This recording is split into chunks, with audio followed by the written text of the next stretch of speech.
The cold blade of a knife was pressed against her throat. The man holding it had ridden 2,000 miles to kill her, and the only man who could save her, the man she loved, stood 10 paces away with a pistol in his hand and could not pull the trigger, because he had killed an innocent girl that way once before. Friends, before we get to that porch, let me take you back to where it all began, to a stagecoach on the Idaho Plain on a spring afternoon in 1885, when a young woman named Saoirse Harlow stepped down with one battered trunk and nothing else in this world to call her own. The wind on the Idaho Plain did not blow so much as it pushed. It pushed against the canvas sides of the stagecoach. It pushed against the dust that hung in the late spring air like a brown veil, and it pushed against the small, bonneted woman who stepped down from that coach with one battered leather trunk at her feet and nothing else in this world to call her own. Saoirse Harlow steadied herself with one gloved hand on the wooden side of the coach. Her boots sank an inch into soft earth still wet from the morning rain. The driver, a grizzled man who had not spoken 3 words to her in 2 days, swung her trunk down with a grunt and dropped it beside her. He climbed back to his seat, snapped the reins, and the coach lurched away in a clatter of wheels and harness, leaving her standing alone in a sea of grass that ran for miles in every direction, toward mountains that looked like blue teeth biting at the sky. She turned slowly. There was no station house. There was no town. There was no man waiting with a wagon. The letter had said 3 brothers would meet her at the crossing. The letter had said there would be shelter and provision and a fair welcome. The letter had said many things, and now the letter felt like a thin paper lie folded in her reticule. The sun was already sliding toward the western peaks. In an hour, it would be gone. In 2 hours, the cold would come down off the sawtooths the way a hand comes down on a candle flame. Saoirse pressed her palm against the small cameo brooch pinned at her throat. It was a habit she did not know she had. The brooch had belonged to her mother, and her mother had been gone 10 years. The locket that had hung beside it for those 10 years was lost, now gone to the river, along with everything else she had owned, and only this small carved face at her throat remained. She closed her eyes for one steadying breath. When she opened them, 3 riders had crested the low ridge to the south, and they were coming hard. Friends, this is where our story truly begins. A woman alone at the edge of the American wilderness, with the last train back east, 2 days away by stage, and not a single coin in her purse to pay for the ticket. 3 strangers riding toward her on horses bigger than any she had ever seen. A letter in her bag that promised a husband and delivered only the open sky. If you love stories of the old frontier of hard country and harder men of love that is earned across a winter of trial, then you have found your campfire tonight. Pull up a seat, settle in, and while you are here, do me a small kindness. Hit that subscribe button so you do not miss the next story I tell.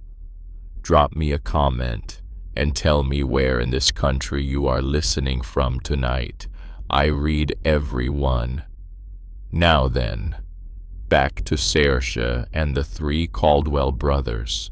The riders pulled up 20 paces from her in a half circle, the way men approach something they do not fully trust. Their horses were lathered. Their dusters were long and stained with travel. Saoirse made herself stand straight. She had been raised by a Boston minister, and she knew how to keep her chin up when her knees wanted to fold. The man in the center swung down first. He was the oldest of the three. She could see that even from a distance. He was also the largest. He stood near 6.5 feet and carried himself like a man who had walked into too many rooms where the trouble was already waiting. A long, pale scar ran from his left temple down through the line of his beard to the edge of his jaw.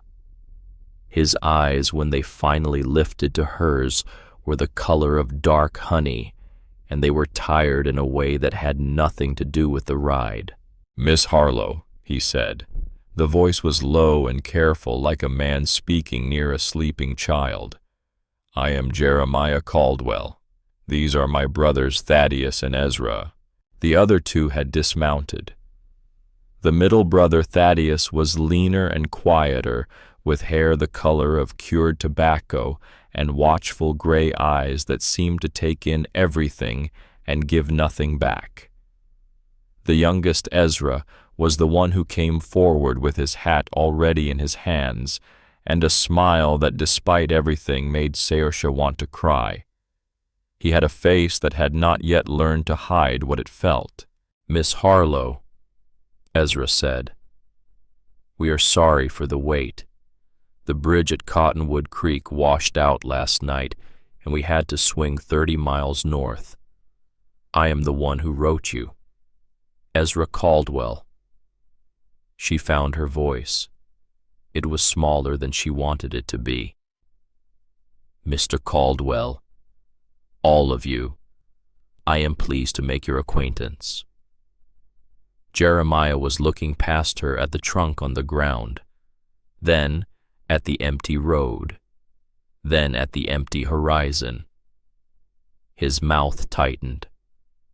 "Is that the whole of it?" he asked. "Yes," she said. "That is the whole of it." He nodded once, slow. He did not say anything else. But Saoirse understood in that small gesture that he was a man who had measured many things in his life and knew what one trunk meant. It meant a woman with no road back. Ezra cleared his throat. "Ma'am, we will get you home before dark. There is stew on the stove. My brother Thad here cooked it, and I will say nothing more about that until you have tasted it." The faintest flicker of something crossed Thaddeus's mouth. It was not quite a smile. It was the memory of one. They put her trunk on the pack horse. Ezra offered her his own saddle and walked alongside the horse with the reins in his hand, leading her like she was a queen on parade, and he was the sworn man who had vowed to bring her to her castle alive. The other two rode flanking. They did not speak. The land slid past them in long waves of grass and sage and rising pine. The mountains grew taller as they climbed. Saoirse held tight to the saddle horn with both hands and tried to breathe slowly. She had read about country like this in the cheap travel papers her father had brought home from his ministerial conferences in Philadelphia. She had read about it, and she had imagined it, but she had not understood that the bigness of it would press against her chest like a hand and make her feel suddenly very small and very afraid. She was 23 years old. She had been raised in a parsonage on a tree-lined street in Boston, where the bells rang the hours and the iceman came every Tuesday, and the worst thing she had ever seen was her father coughing blood into a white linen handkerchief. 3 months ago she had buried him in a January frost so hard the gravediggers had to use pickaxes. 2 months ago the bank had taken the parsonage. 1 month ago her cousin, Reverend Cornelius Pike, had come to her boarding house with a soft smile and a hard offer. Marry his son Eustace, the offer ran, or be turned out into the streets to fend for herself with no character reference, and a debt of $312 hanging around her neck like a millstone. Eustace Pike was 37 years old. Eustace Pike drank a quart of rye whiskey before noon.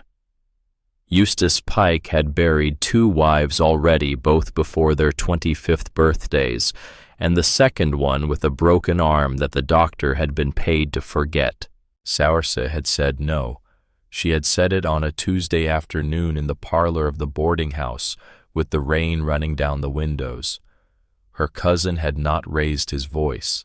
He had only smiled, and that smile had been the worst thing she had ever seen, worse even than her father's blood. He had given her 1 week to reconsider. That night she had gone through her father's papers one last time. She had not been looking for anything. She had only wanted to feel him close, to touch the things he had touched. And in the bottom drawer of his old oak desk, folded into a sermon on the book of Ruth, she had found the newspaper clipping. Yellowed at the edges, cut neat with scissors. She did not know when her father had cut it out, or why he had kept it, but the words on it had risen off the paper like a hand reaching out of a deep place to take hers. Wanted. Honest. Christian bride. 3 Brothers Mountain Ranch, Idaho Territory. Hard life. Fair men. Must be willing to work and stay. She had written the letter that same night by the light of 1 cheap candle. She had enclosed her last $20 for stage fare. She had sealed it before her courage could leak away. She had walked it to the post the next morning in a freezing rain and dropped it in the box, and walked home not knowing if her life had just been saved or thrown away. The reply had come 6 weeks later in a clean square envelope. The handwriting was careful, almost boyish. It said her offer was accepted. It said the family looked forward to her arrival. It said she would be met at the eastern crossing of the Bitterroot stage line on the last Tuesday in April. It was signed Ezra Caldwell on behalf of the brothers Caldwell, 3 Pines Ranch, Idaho Territory.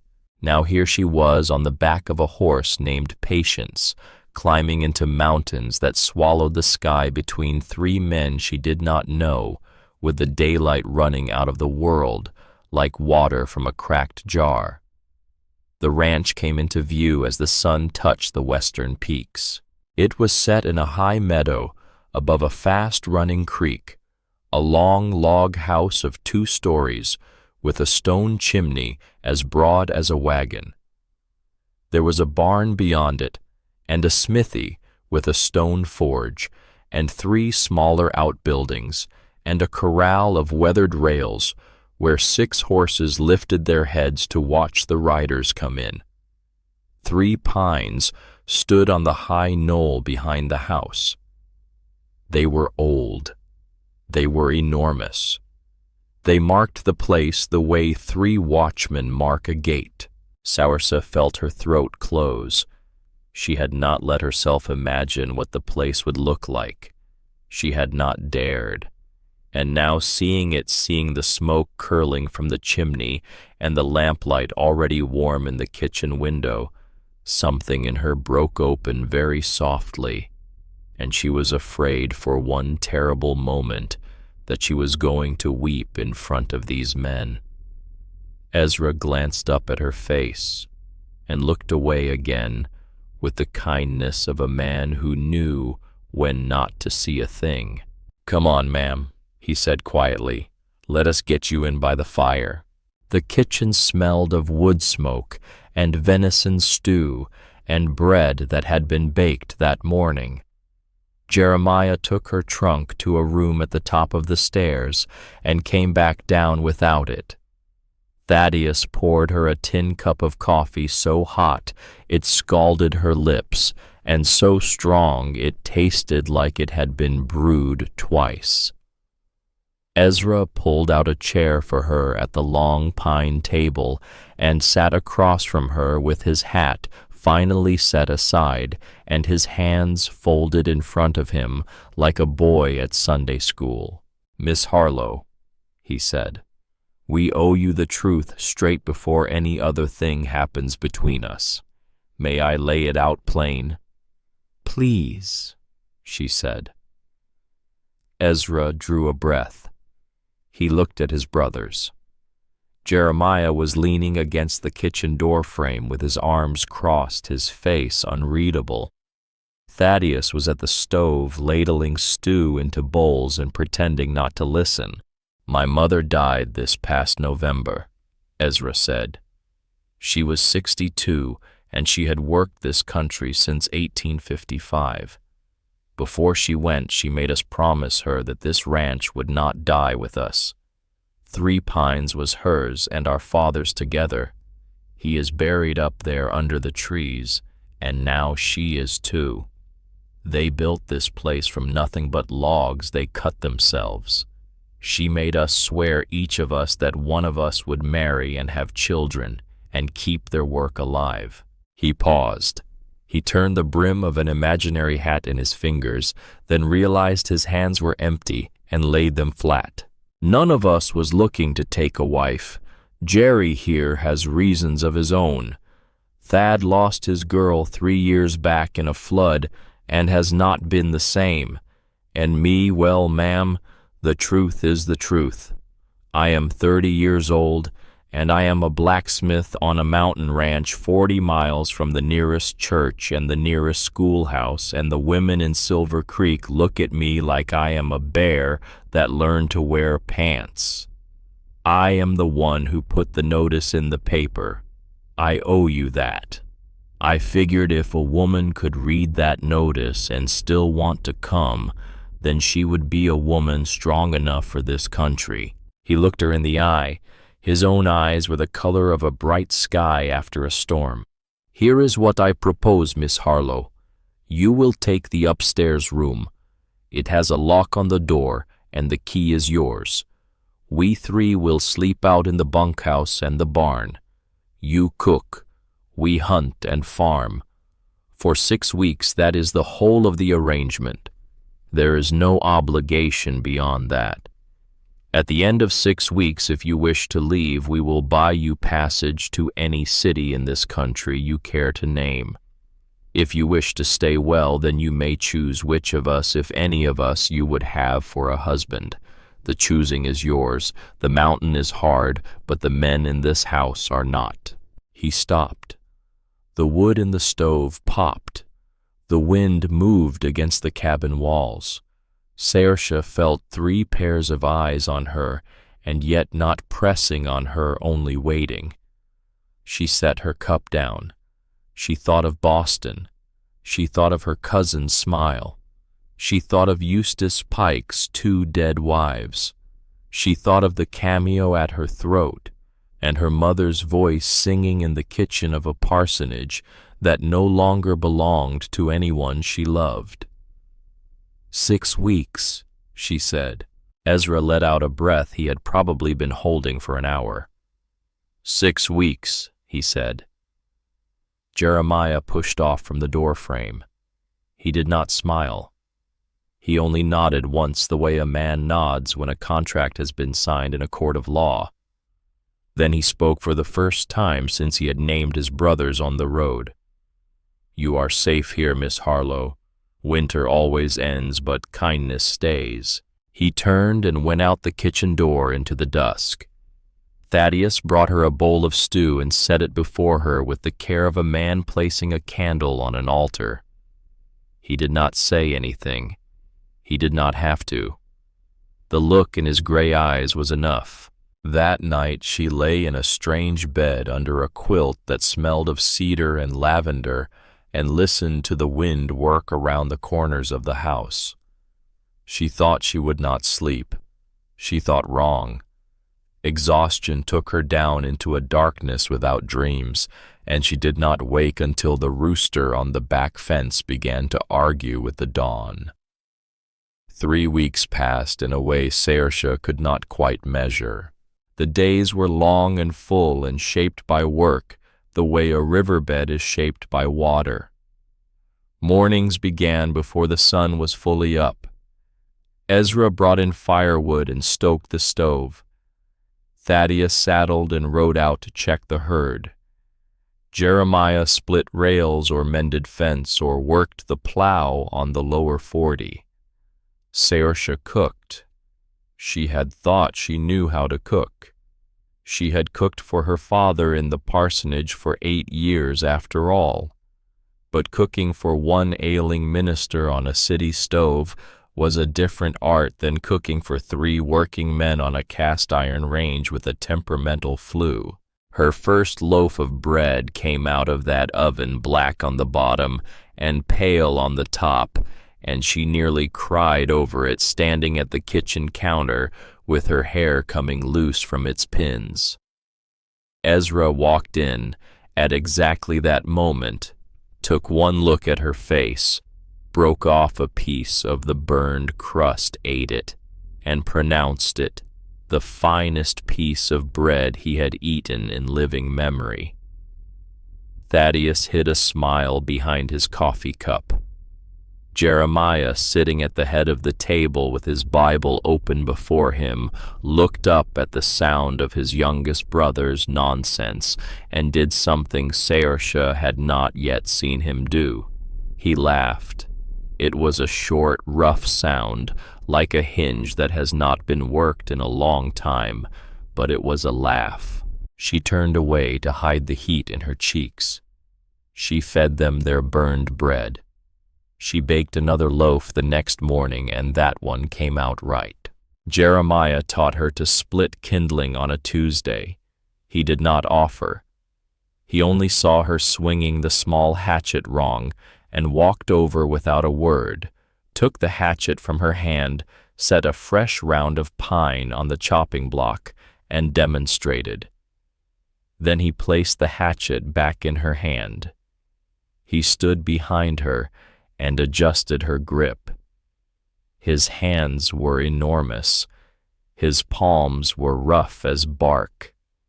The heat of him was a quiet astonishment after weeks of cold air. "A good wife in town does not need to know this," he said softly. "A wife on this mountain does." She brought the hatchet down. The pine split clean. She turned breathless with a small triumph and looked up at him with a smile that came up out of her without permission. For one heartbeat, their eyes locked. Then Jeremiah stepped back fast, like a man stepping away from a hot stove, and busied himself stacking the split wood into a pile that did not need stacking. From across the yard, Ezra was watching, leaning on the corral rail with his arms folded, and his face wore a thoughtful look that Saoirse did not have time to read. Thaddeus took her hunting on the 3rd Saturday. He woke her before dawn with a soft rap on her door and a whispered, "If you would care to learn, ma'am." She went. He gave her a small rifle that had been his mother's. He showed her how to walk on the side of her foot to keep the leaves from crackling. He showed her the difference between deer sign and elk sign.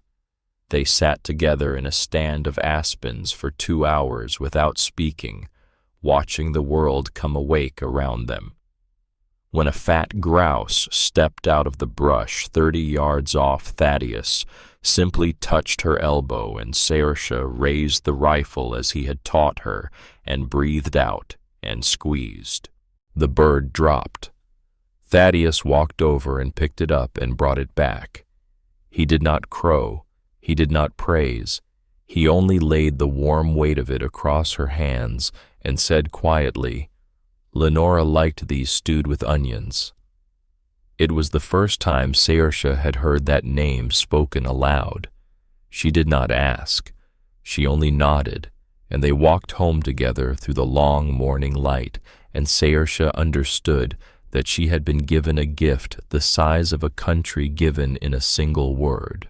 The flood. I have not yet told you about the flood. It happened on her 8th day at 3 Pines, while she was still mending in body from her journey, and it was the moment that wrote everything that came after. She had crossed the country by stage from Salt Lake City on a route that climbed into the high passes of the Wasatch and then wound north along the rough wagon roads of southern Idaho. The stage was full. There were 3 men bound for the gold claims above Boise, a tinker, a Methodist circuit rider, and a young Irish girl named Bridget Flanagan, who was traveling on her brother's last letter to find him in Oregon. Bridget was 18 and bright as a candle, and she had taken to Saoirse like a sister within an hour. By the second day, they were sharing a single shawl against the cold of the upper passes and trading stories of mothers neither of them had any longer. On the third day, the sky went the color of an old bruise. The stage was deep in a narrow gorge with walls of red rock rising on both sides when the driver shouted down that they had to clear the cut before the storm broke. The horses lunged, the wheels rattled, the wind came down the gorge with a smell like wet iron. And then Saoirse heard the thing she has never since been able to forget. It was not thunder. It was a roar deep and animal coming from somewhere up the canyon. It made the rocks themselves shake. "Flood," the circuit rider said. He said it almost gently, the way a man names a thing he has long expected. The wall of water came around the bend of the gorge a heartbeat later. It was the height of 2 men. It carried whole pine trees in its froth like a child carries sticks. It hit the stagecoach broadside with a sound like the world ending. Saoirse remembered a green roar. She remembered cold so sudden and so total it stopped her breath in her chest. She remembered Bridget's small white hand reaching for hers across the rolling water fingers, closing on fingers, and then torn apart by a force no flesh could hold against. She remembered a glancing blow to her shoulder from something hard. She remembered that her last clear thought before the dark took her was a thought about her mother's brooch and whether the pin had held. She woke 3 days later in a strange bed in a strange room with a fever burning her body like a lamp burning oil, and 3 large, quiet men taking turns sitting beside her through every hour of every night. She did not learn until much later what each of them had done. Jeremiah had been mending the corral when the river changed its voice. He had been a lawman long enough to know what such a change meant. He had run for the bunkhouse, shouting his brothers' names. Ezra had ridden upstream at a pace that nearly killed his horse looking for survivors at the upper bend. Thaddeus had taken the dogs and worked the lower banks. And Jeremiah himself, wading thigh-deep into a current still angry, had found her tangled in driftwood half a mile below the ford, blue-lipped, barely breathing, with one small white hand still clenched around the cameo brooch at her throat. When he had pulled her up and laid her on the bank, the brooch had come loose in the mud. He had picked it up to put it back in her hand. He had wiped it clean on his sleeve, and he had seen on the back of it 2 engraved letters and a date that had stopped his heart in his chest. M.H. 1860. He had not told his brothers what he had seen. He had carried her 3 miles to the house in arms that did not feel her weight. He had laid her in his own bed because it was the warmest room in the house and the closest to the kitchen fire. And then while Thaddeus brewed willow bark tea and Ezra rode for the nearest doctor, 60 miles away, Jeremiah Caldwell had sat alone by the bedside of an unconscious woman whose pulse he had to check every quarter hour, and he had stared at a brooch in his palm, and he had not known whether to thank God or curse him, because Jeremiah Caldwell had seen that brooch before. He had seen it 10 years ago in Wyoming on the throat of a woman he had sworn to protect with his life. a woman who had vanished from the witness protection of the United States Marshal Service in the spring of 1875 to save the life of a young daughter she would not name, a woman whose face he had carried in his memory every night since. The fever broke on the third day. Saoirse opened her eyes, and the ceiling above her was log and not plaster, and the air smelled of pine resin and not Boston coal smoke, and for one slow moment she did not know where in the world she was, or whether she was still in the world at all. Then she turned her head and saw 3 men standing at the foot of her bed. They were big. That was her first thought. They filled the room. The smallest of them, who was the youngest, took off his hat and held it against his chest, the way men hold their hats at funerals. "Do not be afraid, Miss Harlow," he said. His voice was careful and warm. "We are the Caldwell brothers, the ones you wrote to. I am Ezra. This is my brother Thaddeus, and this is our oldest brother Jeremiah. The river brought you down to us. You are safe now." She tried to speak. Her throat was so dry the sound came out a whisper. "My friend," she said. "There was a girl, Bridget, Irish. Did she?" She could not finish the sentence. She did not need to. She saw the answer in the way the 3 faces in front of her tightened together as if pulled by one string. It was Jeremiah who spoke. His voice was very low. "We searched the river for 2 days, Miss Harlow. We found pieces of the coach. We found the bodies of 2 of the men. We did not find your friend. I am sorry." Saoirse closed her eyes, and the tears came hot and silent down into the pillow under her cheek.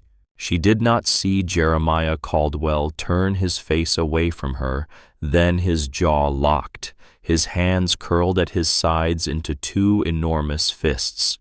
She did not see Ezra glance at his oldest brother and read in that turned face a thing that had not been there a week ago, a thing his oldest brother would not yet name, even to himself. She did not see Thaddeus, quietest of the 3, watch them both with the patient gray eyes of a man who had already loved and lost, and now stood ready to witness what the Lord and the river had begun. She only heard after a long moment Ezra's gentle voice again. "Rest now, ma'am. We will be just outside if you need anything. You have got nothing to do tonight but heal." She slept again. The pain in her shoulder was deep and dull. The grief in her chest was sharper. But under both, like a hand cupped around a small flame, was a feeling she did not yet have a name for. A feeling that despite everything she had lost, despite the cold, dark water that had nearly carried her under for good, she had been brought somehow to a place where she was being watched over. And in another room, by another lamp, Jeremiah Caldwell sat with a small cameo brooch in his hand, and read, by its faint candle gleam, the 2 engraved letters and the year that had haunted him for 10 long years. He did not know yet how this would end. He did not know yet what he would have to tell her, and when, and at what cost. But he knew this. The river had not carried her to him by accident. The river had not carried her 3 miles below the ford to land in the one set of arms in this whole wide country that would recognize the name written on the back of her mother's brooch. Things like that did not happen by accident. Things like that, Jeremiah Caldwell believed, only happened because the Lord had a long memory and a longer reckoning. And whether this was a mercy being given to him or a final punishment being prepared, he did not yet know. He sat by the fire until the small hours of the morning. He did not pray. He had not prayed in 10 years, not really. But he watched the door of the room where she slept, and he waited for the dawn, and he understood that his life, which he had thought finished, had just been opened again to a chapter he had no idea how to read. What none of them knew on that quiet night in the high country of Idaho was that 200 miles to the southeast, in a hotel room in Cheyenne, a man with soft hands and a softer smile was unfolding an old letter by the light of a kerosene lamp. He was reading it for the 100th time. He had been carrying it for 10 years. The man's name was Senator Cornelius Pike. The letter was from a woman named Margaret Hayward, whom he had believed dead for a decade, and the daughter that letter had hidden so carefully had just stepped into the one place on the American continent where the past would finally come due. But that, friends, is for the next stretch of trail. Stay close. The fire is warm. The story is only beginning. Morning came gray and slow over the high country. Sawersa woke to the sound of a stove being stoked downstairs and the smell of coffee strong enough to peel paint. For a long moment she lay very still listening. There was no clatter of city carts on cobblestones. There was no church bell counting the hour. There was only the wind moving in the pines outside her window and the small domestic music of 3 large men trying to cook breakfast in a kitchen that was not quite big enough for them. She sat up. The pain in her shoulder pulled tight and then eased. She was alive. She had not been sure of that yesterday. She set her bare feet on the wide pine floorboards and crossed to the small mirror on the dresser and looked at the face of the woman the river had not taken. There were still shadows under her eyes. There was a thin yellow bruise along her jaw. But there was color in her cheeks again, and her hands, when she lifted them to pin up her hair, did not tremble the way they had 3 days ago. She looked at herself a long time. Then she went to the trunk that someone had carried up to her room and lifted out a clean dress, and dressed slowly and carefully the way a woman dresses for a thing that matters. When she came down the stairs, Ezra was at the stove turning bacon with a long fork. He looked up, and his whole face opened into a smile. "Miss Harlow," he said, "you came down on your own feet. That is the best news I have had all week." She took the chair he pulled out for her at the long pine table. Thaddeus set a tin plate in front of her with 3 eggs and a stack of bacon, and a piece of fresh bread spread thick with butter. He did not say anything. He only nodded once the way he did and went back to his place at the end of the table. Jeremiah came in from the yard with the cold morning air clinging to his coat. He stopped just inside the door when he saw her. Something passed across his face that was gone before she could name it. Then he hung his hat on the peg and crossed to the table and sat down at the head of it and reached for the coffee pot. "You slept well, Miss Harlow." "Yes, Mr. Caldwell, thank you." "You ate." "I am eating now." "Good." That was the whole of it. But Saoirse felt the eyes of Ezra and Thaddeus flicker between the 2 of them, and she felt her own cheeks warm, and she lowered her gaze to her plate and ate. After the meal, Ezra walked her out into the yard to begin to learn the place that was for the next 6 weeks to be her home. He showed her the house first. It was a long 2-story structure of squared logs that had been chinked tight against the weather. The kitchen took up half the lower floor and was the warm, beating heart of everything. The great stone hearth was wide enough to roast a whole hog and had a swinging iron arm for the kettles. Above the mantel hung a long flintlock rifle that had belonged, Ezra said, to his grandfather, who had carried it across the mountains from Pennsylvania in 1832. On a shelf beside the hearth stood the family Bible, a great black book with a worn leather cover. It was open to the Psalms. A red ribbon marked the page. Mother read out of it every evening, Ezra said. Our father after her until he was killed. After father went, Jeremiah took up the reading. He reads the word every night still, ma'am, though he does not always read it aloud. There was a framed photograph on the mantel. A man and a woman seated 3 small boys standing in front of them in stiff Sunday collars. The woman was beautiful in a strong-jawed way, with kind eyes and a chin set with iron. The man's hand rested on her shoulder. The smallest of the 3 boys had a smile that even the long exposure of the camera had not been able to dim. Saoirse looked at that photograph a long time. 1875, Ezra said quietly.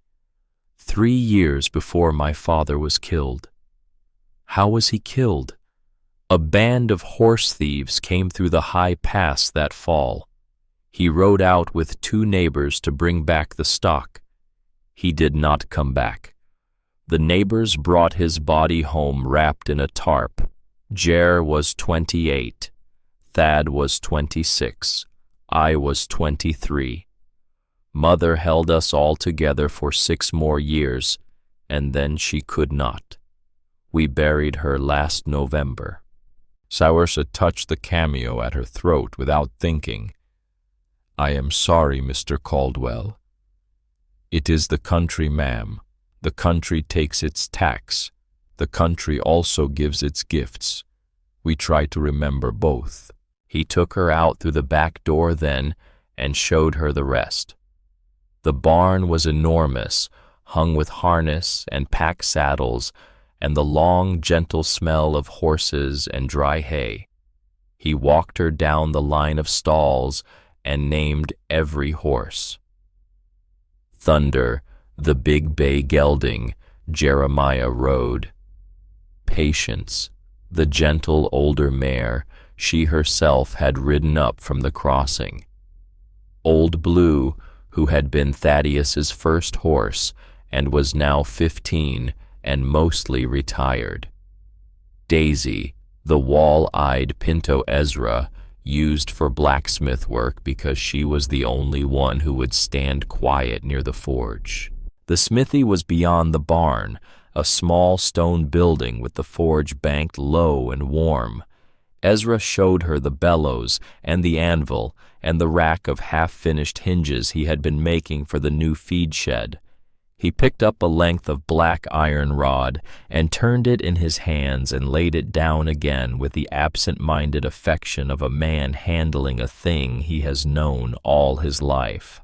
My father taught me at this anvil, he said.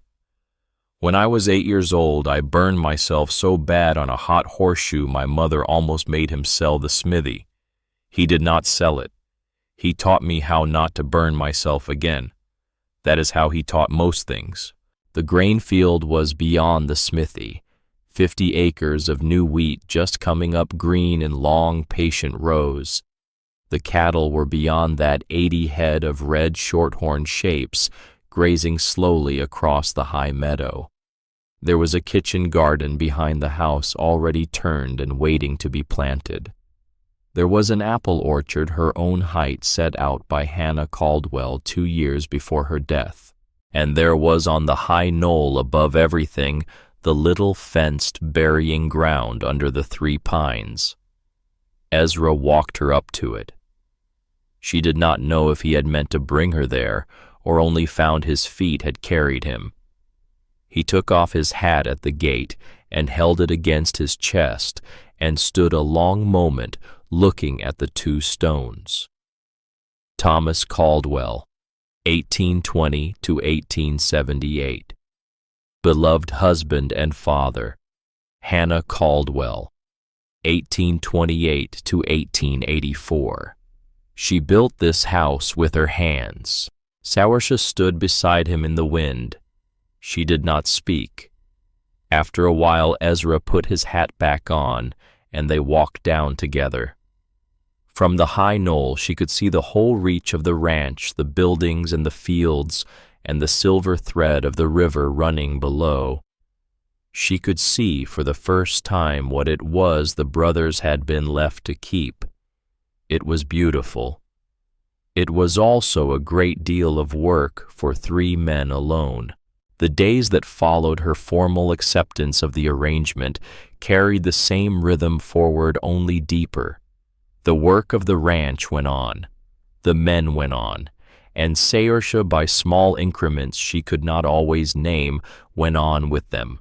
She learned to milk the 2 cows. She learned to pluck a chicken and dress a grouse. She learned that the cast iron range had a temper and would only draw properly if the damper was set just so. She learned that the well water had to be drawn fresh every morning, because if it stood in the bucket overnight, it took on the taste of the iron handle. She learned that Thaddeus took his coffee black and his eggs hard and never spoke at breakfast. She learned that Ezra took his coffee with sweet cream when there was sweet cream to be had and could be made to laugh at almost anything. She learned that Jeremiah took his coffee, scalding, took his eggs soft, and watched her across the rim of his cup in a way he did not seem to know he was watching her. She had grown used as those days unfolded to small, accidental nearnesses with him. The brush of his sleeve as he passed her the salt at supper, the graze of his fingers as he handed her a tin cup of coffee, the warmth of him at her back the morning he had stood behind her and laid his weathered hand over hers on the helve of the kindling hatchet. Each small contact was nothing. Each small contact was everything. Each one she carried with her into the long quiet of the afternoons, and she did not yet have a name for what she was carrying. That night, while she was bringing in the last bucket of water from the well, she saw a thing she was not meant to see. The bunkhouse stood 20 paces beyond the kitchen door. Its small window glowed yellow with lamplight. The door had been left ajar an inch by the wind. As she passed it on her way back to the house, Saoirse glanced in without meaning to, and then she stopped. Jeremiah was sitting on the edge of his cot, stripped to the waist, his back to the door. He had a basin of water beside him and a folded square of clean linen in his hand. He was tending to a wound on his right shoulder. Even from where she stood, even by the faint lamp, Saoirse could see that the wound was old and bad. A pale knot of scarred flesh the size of her fist, and around its edge a fresh, angry redness that meant the old hurt had broken open again. He was cleaning it slowly with a steady hand, the way a man cleans a thing he has cleaned many times before and knows he will clean again. But it was not the wound that stopped her breath in her throat. It was his face. She could see it in profile by the lamp. The hard set of the jaw was gone. The careful, guarded look she knew was gone. What was on his face in that small private moment was a loneliness so deep and so complete that she felt it like a hand laid flat against her own chest. He was a man entirely alone. He was a man who had been entirely alone for a very long time. He was a man who did not believe he would ever not be alone. Saoirse stepped back from the door very softly. She did not let him hear her go. She carried her bucket of water back to the kitchen and set it on the counter and stood in the dark of the room for a long moment with her hand pressed flat over her own heart. She did not sleep well that night. The fourth week brought the music. There was a full moon the first Friday of May. Saoirse had finished the supper dishes and gone up to her room to read by the small lamp on her nightstand. She had brought her father's worn copy of the Psalms with her from Boston, and she liked to read a page of it before sleep. The window of her room stood open a crack to let in the cool night air. That was how she heard it, a thin silver thread of music drifting up from the porch below. A flute, a single voice of breath and wood playing a slow Irish air that Saoirse knew the way she knew her own name. Her mother had sung that air over her cradle. Her mother had hummed it in the kitchen of the parsonage on Saturday afternoons while she rolled out pie crust.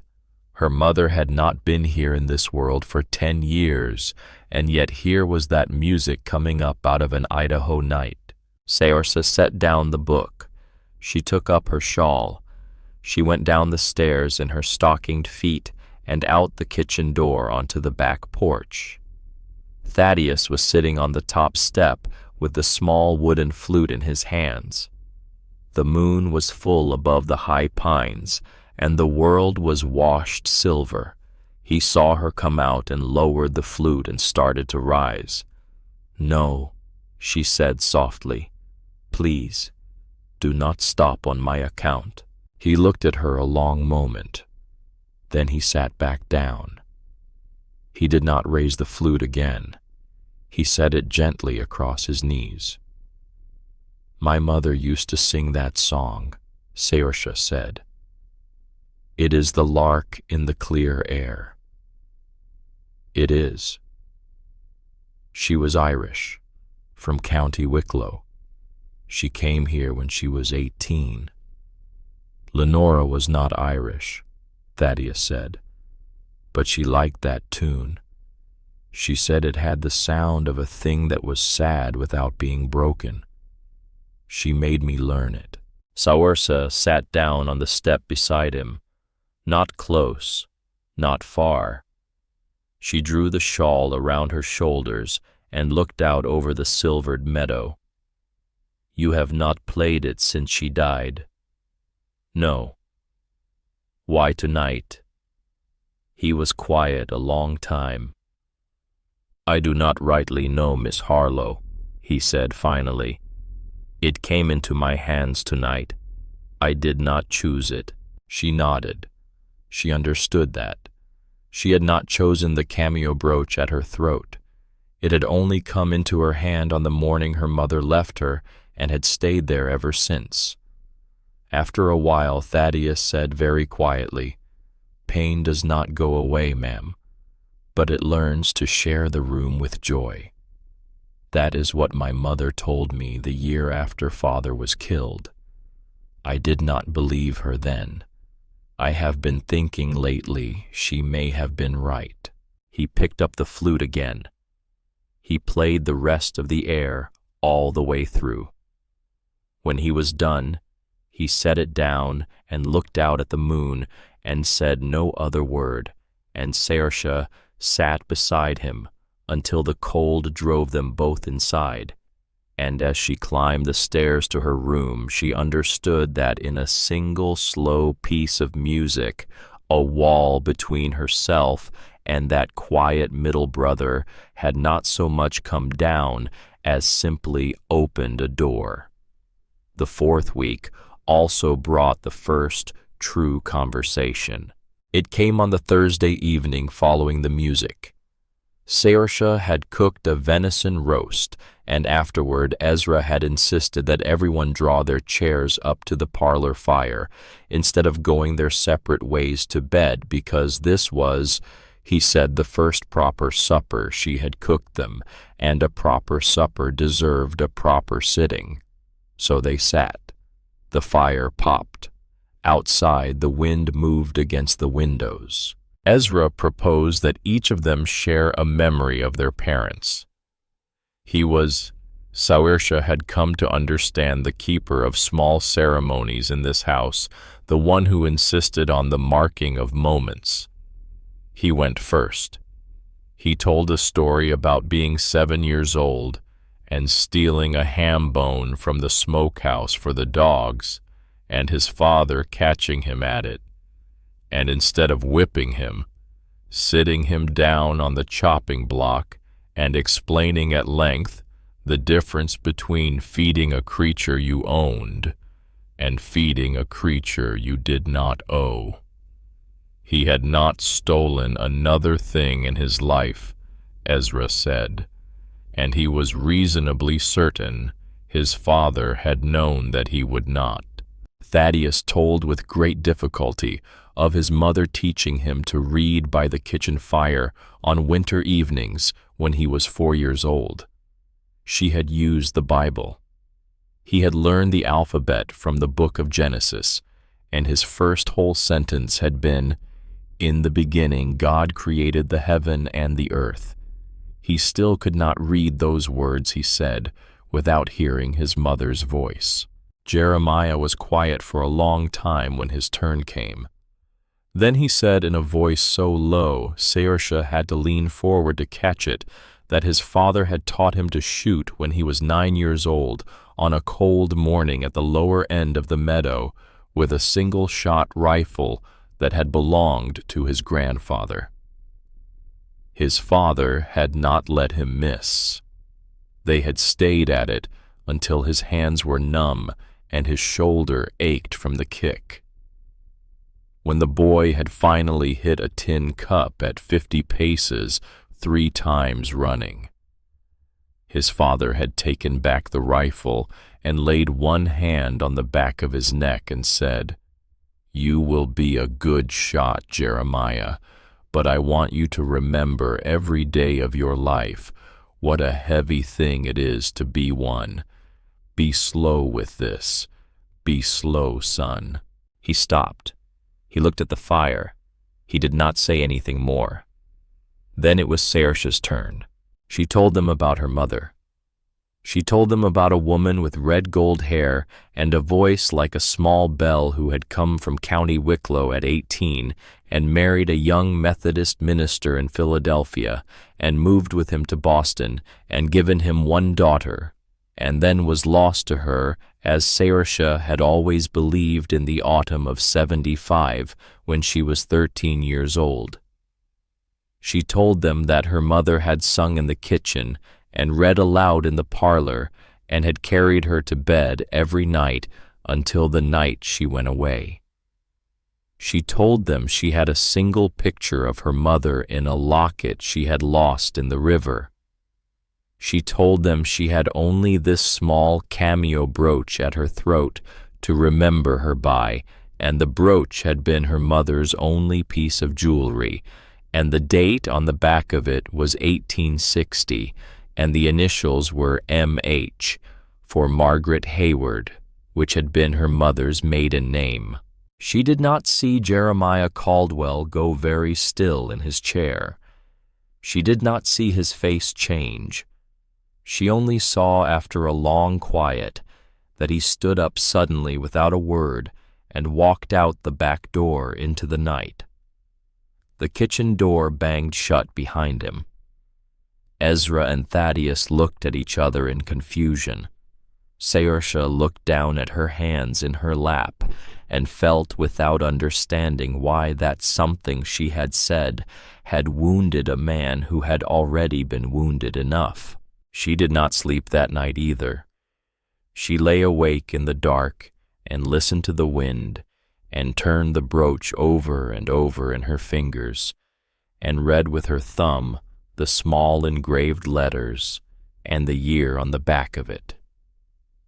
M.H. 1860. She had read those letters all her life. They had never meant anything to her but her mother.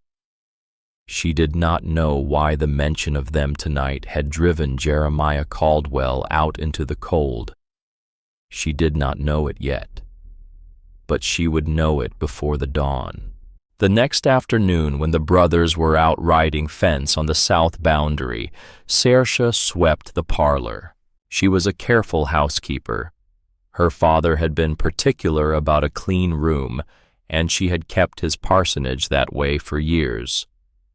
As she swept around the heavy oak bookshelf beside the hearth, the broom handle caught the corner of a small wooden box that had been pushed back behind the family Bible. The box tipped forward and fell from the shelf and struck the floor with a soft, heavy thump. The lid sprang open. Saoirse knelt to gather what had spilled out. She did not mean to look at it. She only meant to put it back. But the things in that box stopped her hand the way her own breath had been stopped on the river. There was a tarnished metal star, a six-pointed star with a small worn engraving across its face. United States Marshal, Wyoming Territory. There was a single folded letter sealed once and broken open, the paper soft from much handling, and there was a small framed photograph. A young woman in a high-collared dress with red gold hair and a kind, strong-jawed face. She was looking just past the camera. A small cameo brooch was pinned at her throat. Saoirse Harlow stared at the photograph of her own dead mother in the parlor of a log house in the mountains of Idaho, 2,000 miles from the Boston graveyard where that woman lay buried, and she felt the world tilt once under her feet and right itself again. She did not read the letter. It was not hers to read. She put everything carefully back into the box exactly as she had found it. She put the box back behind the Bible exactly as it had been. She stood up. She set the broom against the wall. She walked to the kitchen and sat down in the chair at the head of the table where Jeremiah Caldwell took his coffee every morning, and she put her hands flat on the wood and waited. She waited until she heard the horses come back into the yard at twilight. She waited while the brothers unsaddled and watered the stock. She waited while Ezra and Thaddeus came in stamping their boots and washing their hands, asking her cheerfully what was for supper. And she told them in a steady voice she did not recognize as her own that she had not yet started the supper because she needed to speak to their oldest brother first, alone in the barn. The two younger brothers looked at her. They looked at each other. Ezra opened his mouth and then closed it. Thaddeus only nodded once the way he did and said gently, "He is just coming in from the south pasture, ma'am. We will keep ourselves busy." She walked out across the yard in the blue dusk. Jeremiah was hanging his saddle in the tack room when she came in. He turned at the sound of her step and saw her face, and whatever he saw there made him set the saddle down very carefully on its rack and turn fully toward her with both hands open at his sides. "Miss Harlow." "I saw a photograph today," she said. Her voice was steady. She did not know how. "In a wooden box behind the Bible. I was sweeping. The box fell. I did not mean to look, but I saw it. I saw a Marshal's star. I saw a letter. And I saw a photograph of my mother." Jeremiah Caldwell closed his eyes. For a long moment he did not speak. He stood in the dim of the tack room with the smell of leather and horses around him, and he stood like a man who has been carrying a stone for 10 years and has finally been told he may set it down. When he opened his eyes again, they were wet. "Sit down, Miss Harlow," he said. "Please, sit down. It is time you were told." She sat on the small wooden bench by the door. He sat across from her on the upturned crate, where he kept the curry combs. And in the blue twilight of an Idaho barn, with the horses moving softly in their stalls beyond the wall, Jeremiah Caldwell told Saoirse Harlow the story he had not told a living soul in 10 years. The story of a young United States Marshal in Wyoming Territory in the spring of 1875. The story of a young widow named Margaret Hayward, who had come into his protection one March afternoon with a daughter of 13 years old hidden behind her skirts. The story of a corrupt territorial judge and a murder she had witnessed, and the testimony she had given. The story of how she had vanished one September morning out of the safe house he had built for her, leaving behind only a folded letter and the small cameo brooch he had once watched her unpin from her own throat to give to her sleeping daughter. He did not weep while he told it. He had finished his weeping for that woman a long time ago, but he told it in a voice that was at the end very low and very careful, as a man speaks of something holy. When he was done, he reached into the inner pocket of his coat and took out the cameo brooch. Her brooch. Her own brooch. The one he had picked out of the river mud the day he had pulled her half-drowned from the flood. He had cleaned it. He had been carrying it on his person every day since. He laid it gently in her open palm. "Your mother saved her own life by disappearing, Miss Harlow," he said. "She saved yours by disappearing with her. The judge died in prison 8 years ago. The danger to her ended then. I have spent every spare hour of every year since trying to find her to tell her. I never did. I did not know that she had married a Boston minister and changed her name.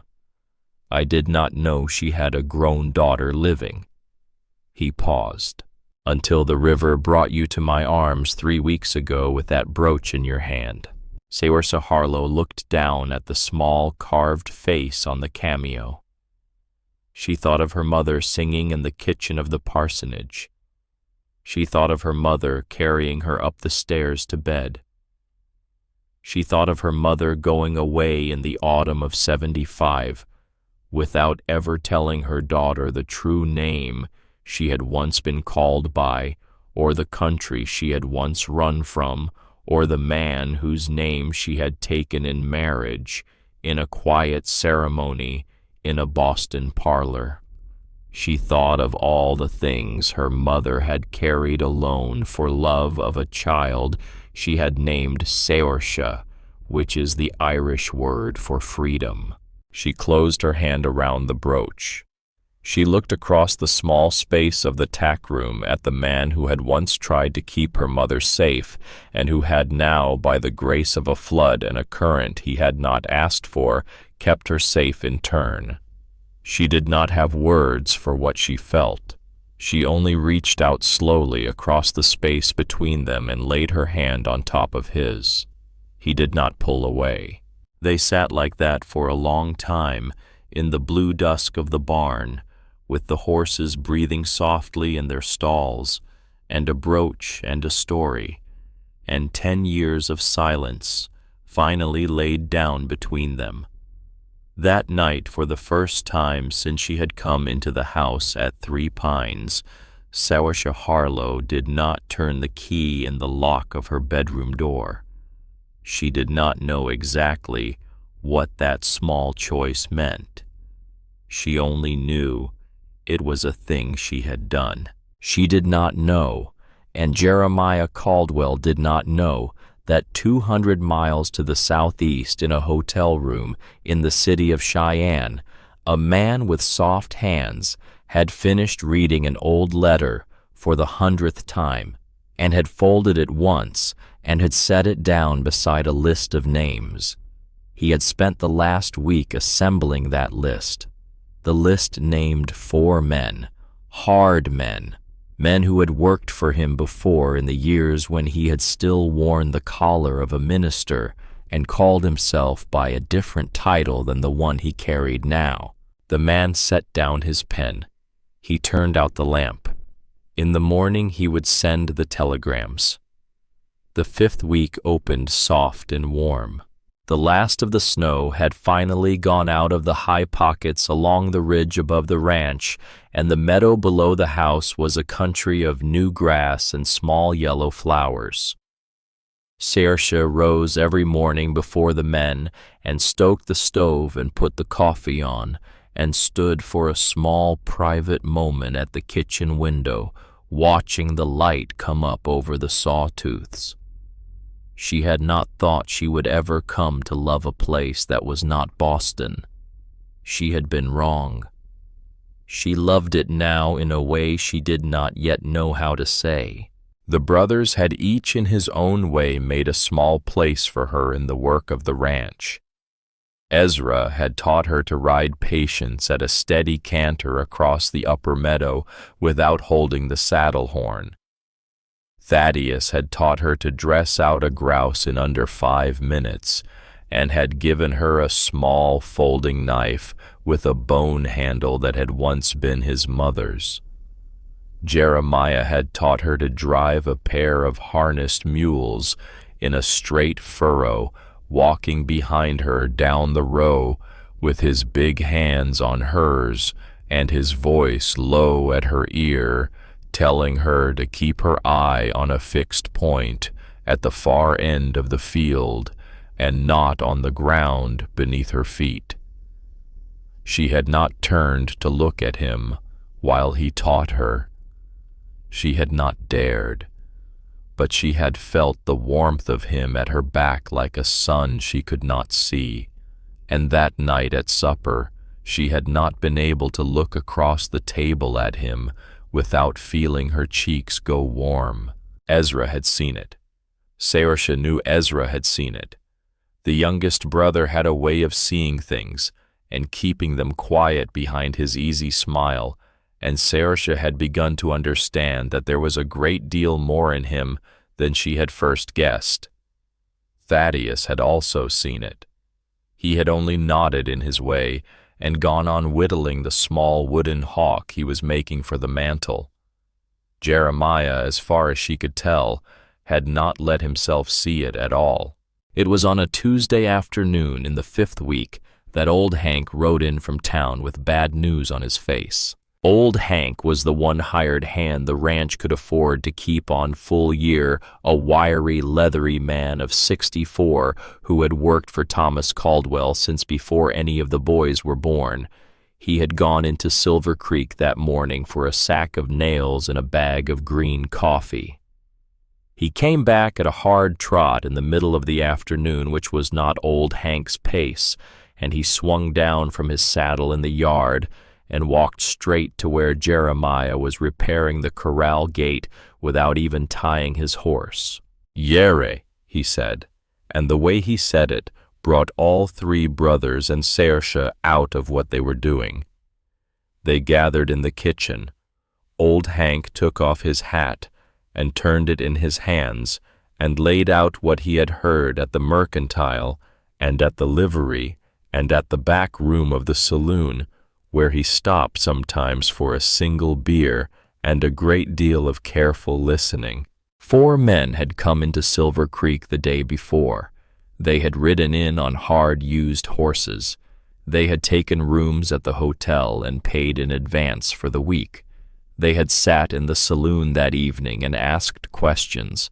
They had asked about a former lawman named Caldwell who was supposed to have a ranch up in the Sawtooths.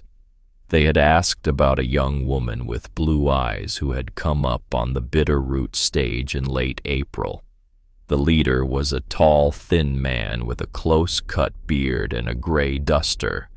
He called himself Cole Marston. He wore his pistol low and tied down. He had a way of asking questions that was not quite the way an honest man asks them. Old Hank had finished his beer slowly and listened a long time and asked nothing himself.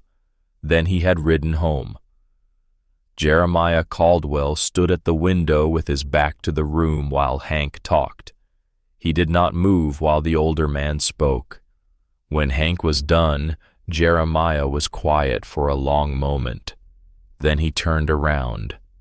His face was the face Saoirse had seen the first day on the road, the face of a man who had walked into too many rooms where the trouble was already waiting. "Cole Marston," he said. "You are sure that was the name?" "That is the name he gave." Jeremiah nodded once. "He is not a Wyoming man," he said quietly. "Or he was not last I knew. He used to ride for a man named Pike, Cornelius Pike." Saoirse felt the floor of the kitchen tilt slightly under her feet. She put her hand on the back of a chair to steady herself. "My cousin," she said. The three brothers turned to look at her. She had not said the name of her cousin to any of them before. There had not been a reason to. Now there was. "Reverend Cornelius Pike," she said, "of Boston, lately of Cheyenne. He is the man who tried to make me marry his son when my father died. He is the reason I answered Ezra's notice. He is the only person living who knew where I was going." Ezra said a word under his breath that was not a word he usually said in front of women. Thaddeus closed his eyes. Old Hank looked from one face to another and slowly understood that what he had brought home from town was a great deal worse than 4 hard riders asking questions. Jeremiah said very evenly, "We will not run. 3 Pines is our home. Our father died keeping it. Our mother is buried under those trees. We will not run." Then he said, "We will get ready." The next 2 days went into preparation. Ezra rode for Silver Creek before dawn the following morning to find Marshal Eli Brennan and bring him back along with whatever deputies the marshal could spare. Brennan was a Wyoming man Jeremiah had ridden with in the old days, and the only law in the county Jeremiah trusted to come fast and shoot straight. Thaddeus took to the woods around the ranch with his rifle and a coil of wire and set out a series of trip lines and small bell alarms along the approaches a man on horseback would naturally use. Old Hank cleaned and loaded every long gun in the house and laid them out across the kitchen table like a quiet judgment. And Jeremiah Caldwell taught Saoirse Harlow to shoot.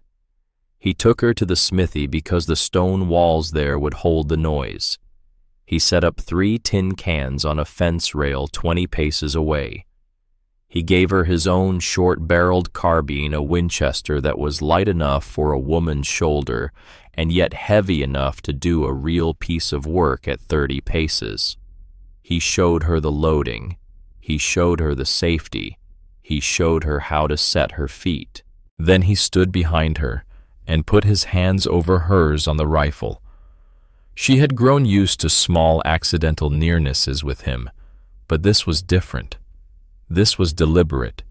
This was his whole body close behind hers, his arms forward of her shoulders, his hands enclosing hers on the wood, and the steel of the rifle, his breath at the side of her ear. "Breathe in," he said softly. "Hold it. Squeeze the trigger as you breathe out. Do not jerk it. The rifle should surprise you when it goes." She breathed in. She held it. She squeezed. The first can flew off the rail and pinged into the dirt. She turned her head toward him without thinking. Their faces were very close. For one long moment in the low light of the smithy with the smell of cold iron and old leather around them and the dust still settling from the shot, neither of them moved. Then Jeremiah stepped back.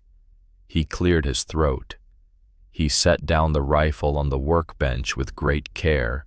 "You have earned your place here, Saoirse," he said. He did not look at her. "This mountain chose you." She did not say anything. She did not trust her voice. She gathered up the rifle and walked back to the house with her cheeks burning and her shoulders sore and a feeling in her chest that was not fear at all. The attack came at 3 in the morning of the third night. Saoirse was woken by the small, clear sound of a tin bell ringing somewhere out in the dark beyond the barn. It was one of Thaddeus's wires. She sat up. Her heart was in her throat. She heard almost in the same instant a man shout in the yard, and then the deep crack of a rifle, and then another, and then the whole night came apart in noise. She did what they had agreed she would do. She did not freeze. She did not panic.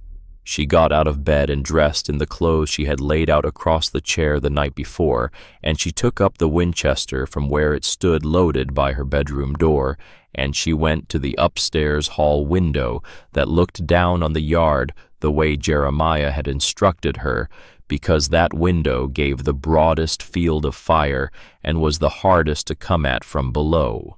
The yard was a moving country of shapes and shadows, lit by the moon and by a sudden orange flare that was a torch one of the riders had thrown burning into the open door of the smithy. She saw old Hank firing from the corner of the bunkhouse with his old buffalo gun, and going down hit on the second shot. She saw Thaddeus at the edge of the barn fire once, and then drop a man cleanly from the saddle with the second round, like a hunter taking a deer at distance. She saw Jeremiah on foot in the yard with a pistol in each hand, walking forward into the worst of it, the way a man walks into wind. And she saw on the far side of the kitchen porch a tall, thin man with a gray duster and a pistol in his hand step up onto the wooden boards and put a second torch through the parlor window of the house. The flame caught. The dry-cured pine of the parlor wall went up in a long, pale rush of fire. The curtain Hannah Caldwell had sewn 40 years ago became a sheet of yellow light. And the torch fell to the floor, and the rag rug took it, and the fire ran along the boards toward the bookcase. The bookcase, the Bible, the wooden box behind the Bible, the Marshal star, the framed photograph of her mother. Saoirse did not even know she had moved. She was halfway down the stairs with the rifle still in her hand when she heard through the kitchen window Jeremiah's voice raised in a shout she had never heard from him before. She came out into the kitchen as he came in through the back door, smoke already on his clothes, his eyes wide and white in the soot of his face. He saw her and stopped for 1/2 second. "Get out," he said. "Out the back. Now." Then he was past her through the kitchen and into the burning parlor, and Saoirse stood for one long, terrible moment in the kitchen doorway and watched her oldest Caldwell walk into a wall of orange flame to save a wooden box that held the photograph of a woman who had been his to protect once and had not been allowed to be saved. He came out again 10 seconds later. He was carrying the box. The shoulder of his shirt was on fire. The hair along his right temple was on fire. He stumbled through the kitchen, past her out onto the back porch, and she ran after him with her own apron in her hands and beat the flames out of his shirt and his hair while he stood swaying and would not let go of the box. "Get down," he rasped. "Get down, Saoirse. Behind the porch wall. He is still out there." She got down. She pulled him with her.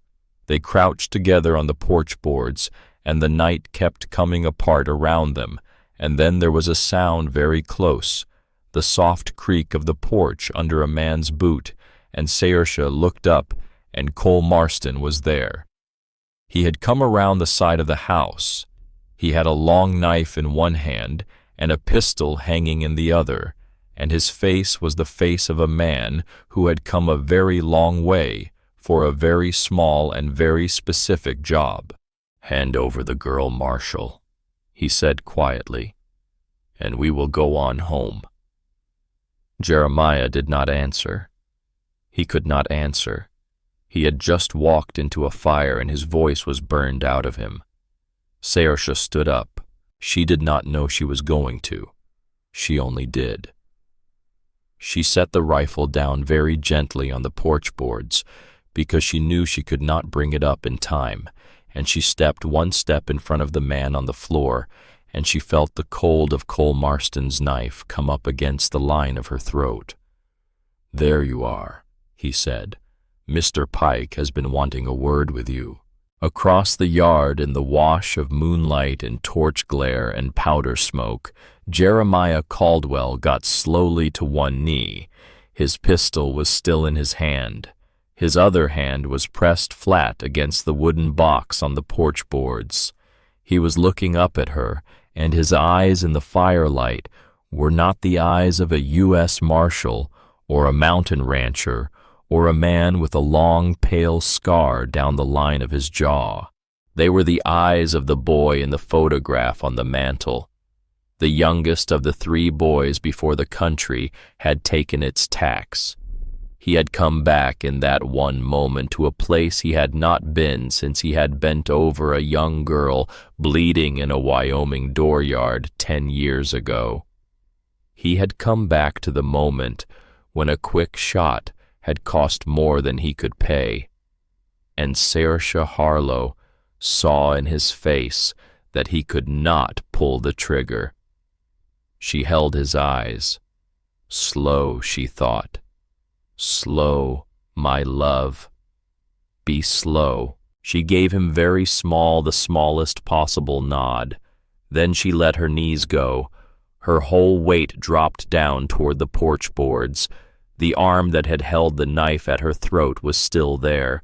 The hand at the end of that arm closed convulsively as she fell. Cole Marston, off balance, bent forward to keep the blade against her, and in bending forward, he stepped one step out from the cover of the porch post he had been standing behind. Jeremiah Caldwell fired one round. The shot took Cole Marston cleanly through the heart. He fell straight back off the porch into the yard without a sound.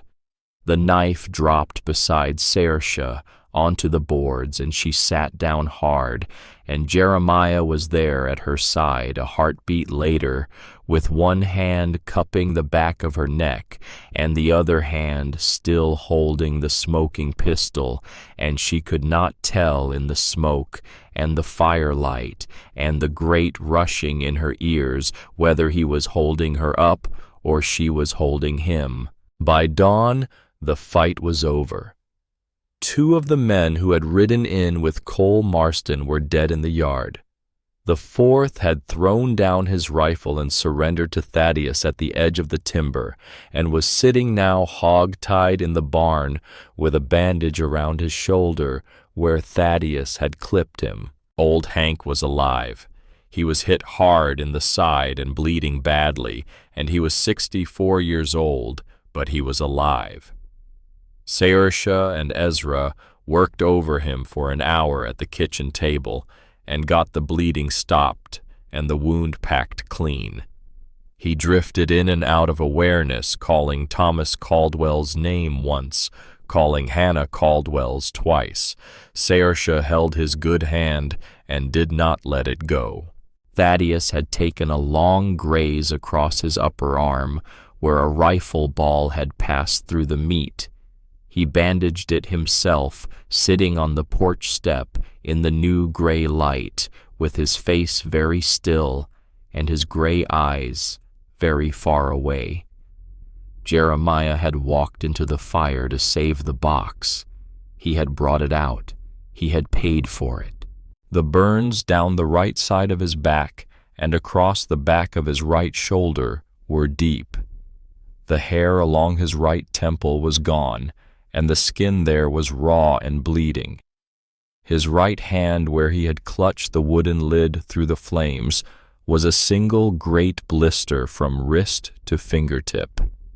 He had stayed conscious long enough to walk Saoirse back into the kitchen and to set the box down on the table, and then he had folded down to his knees on the kitchen floor without warning, and Ezra had caught him before he went all the way down.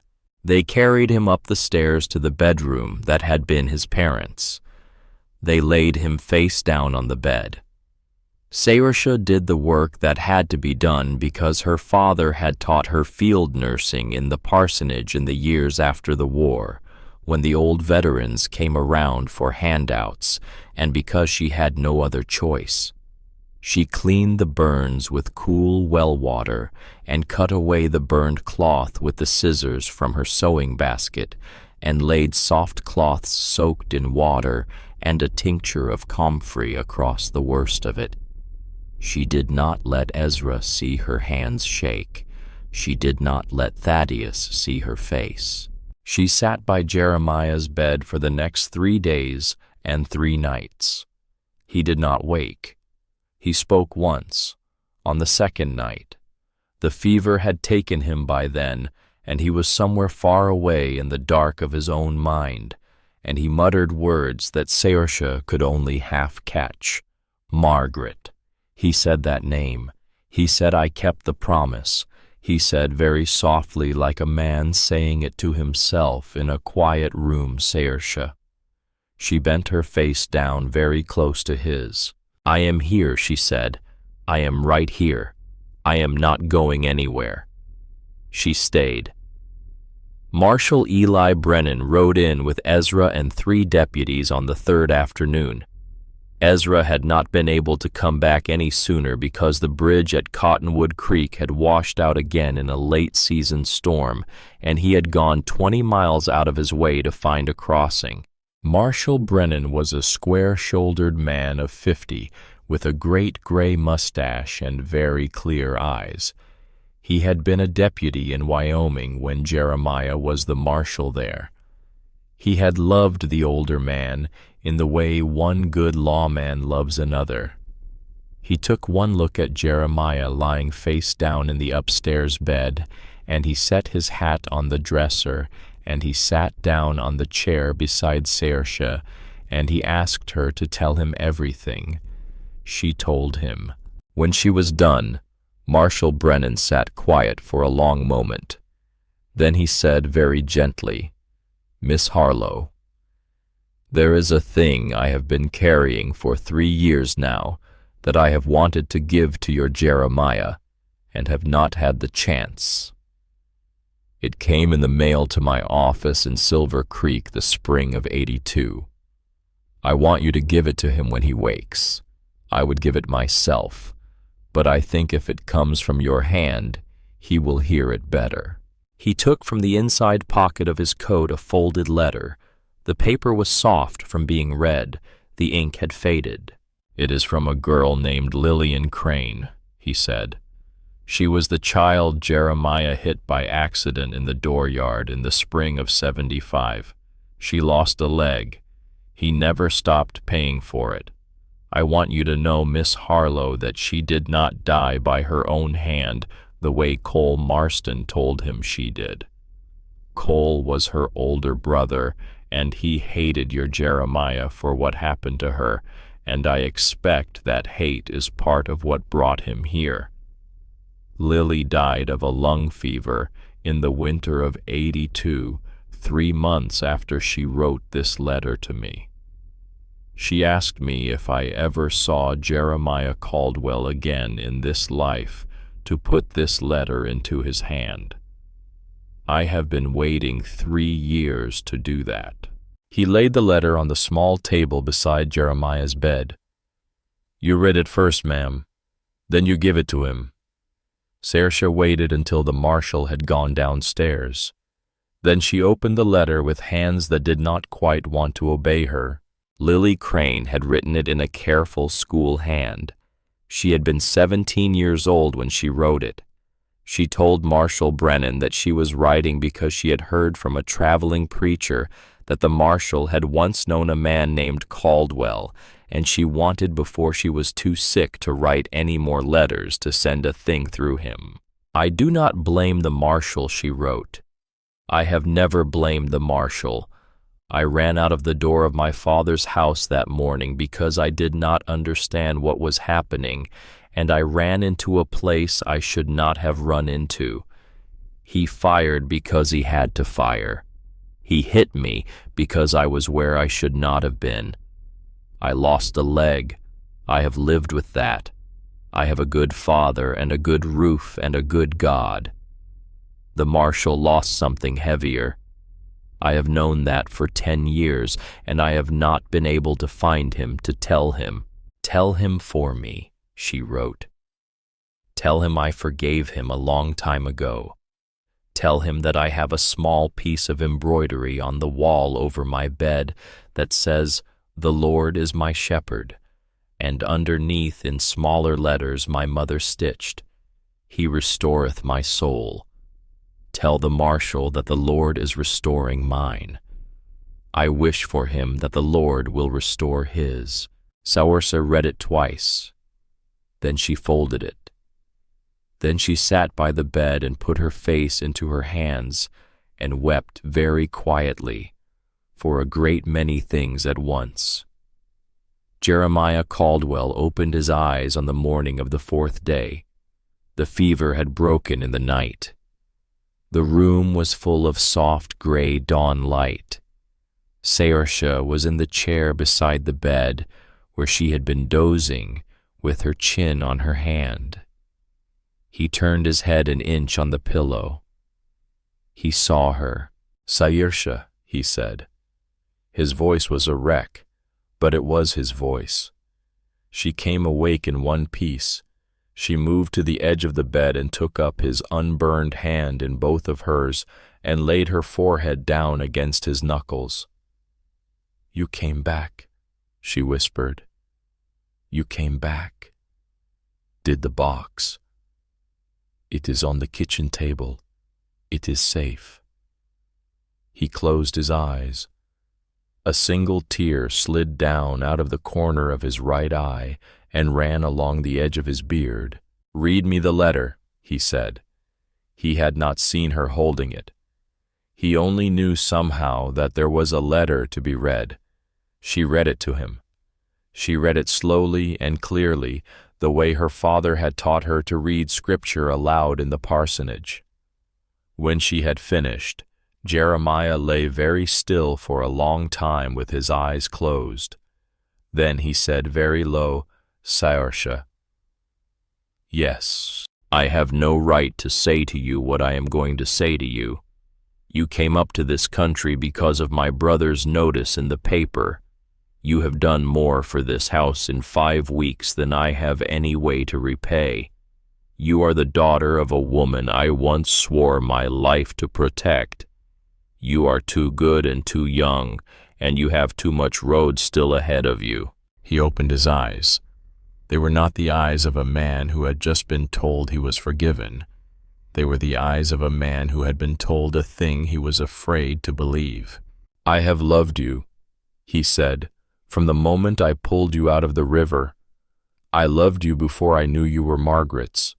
I love you because you are who you are. I am not going to ask you to stay. I will pay your passage to any city in this country at the end of this week, and I will think of you every day of the rest of my life and be grateful that you came up this mountain. But I cannot let myself not say it. I love you, Saoirse Harlow. There. Now you have heard it, and the choosing is yours the way Ezra promised you it would be." She laid her finger very gently against his cracked and blistered lips. "I have already chosen Jeremiah Caldwell," she said. "I chose somewhere between the river and the woodshed.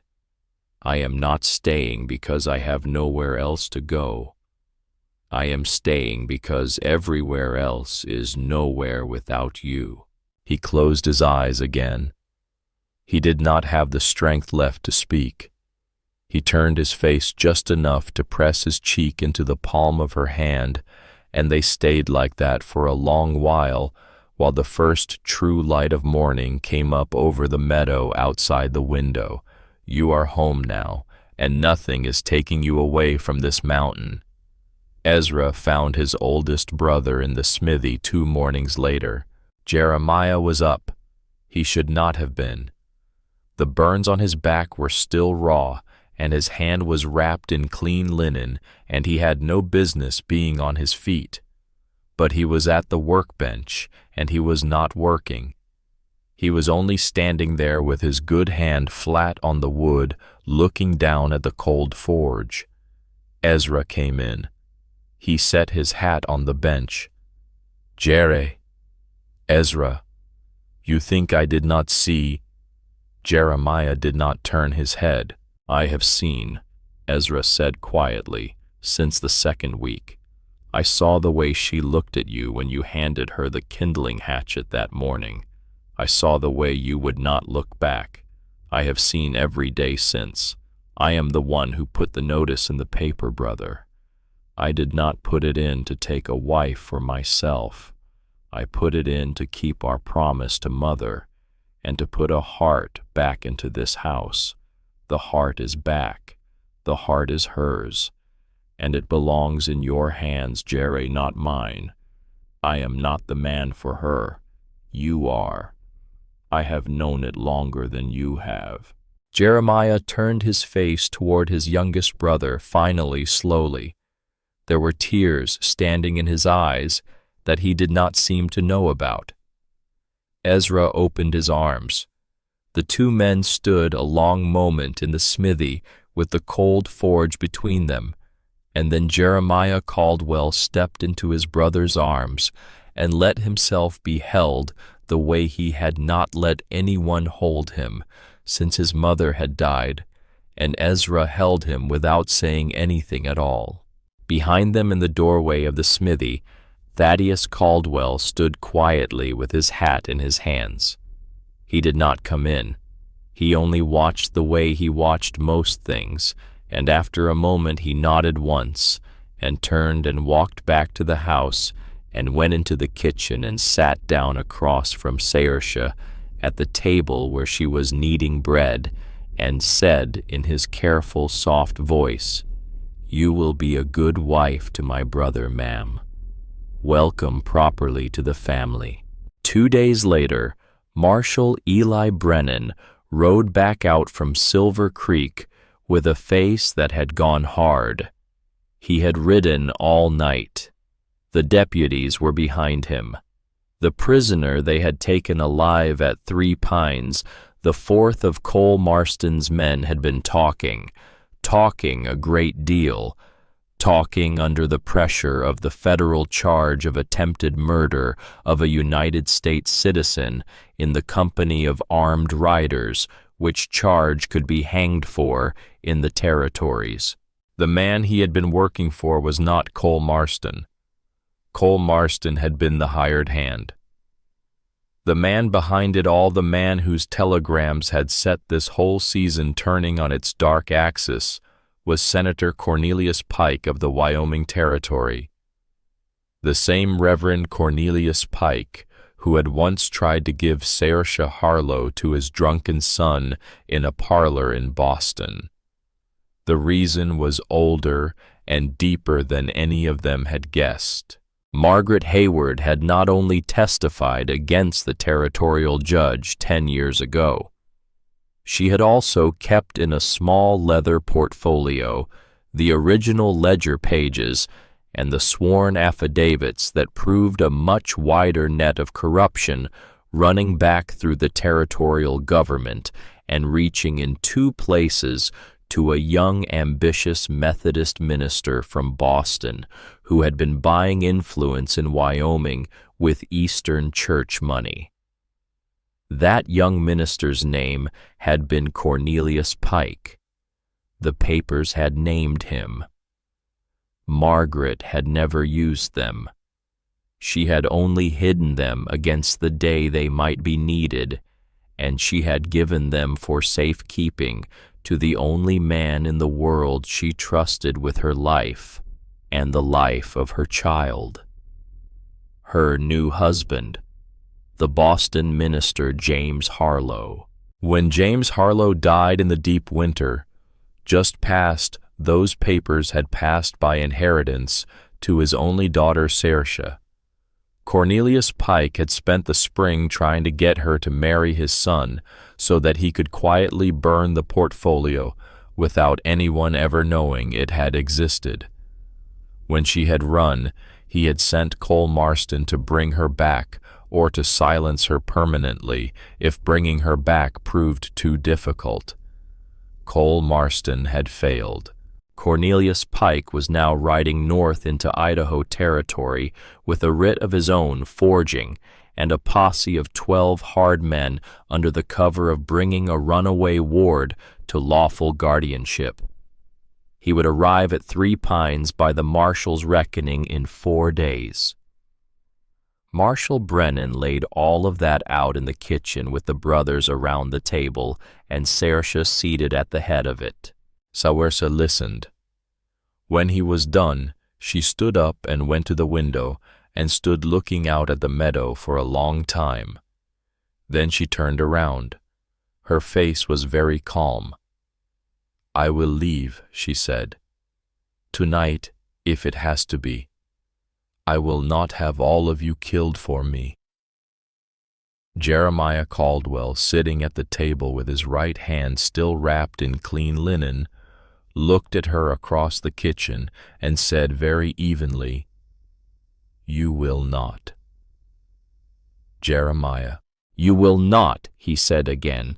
"Saoirse, your mother, ran for 10 years. She ran to keep you alive. I am telling you tonight that the running ends at this kitchen. My father died defending this ground. My mother is buried under those pines. We will not run. We will stand. We will stand together." He looked at his brothers. Ezra nodded once without hesitation. Thaddeus nodded once without hesitation.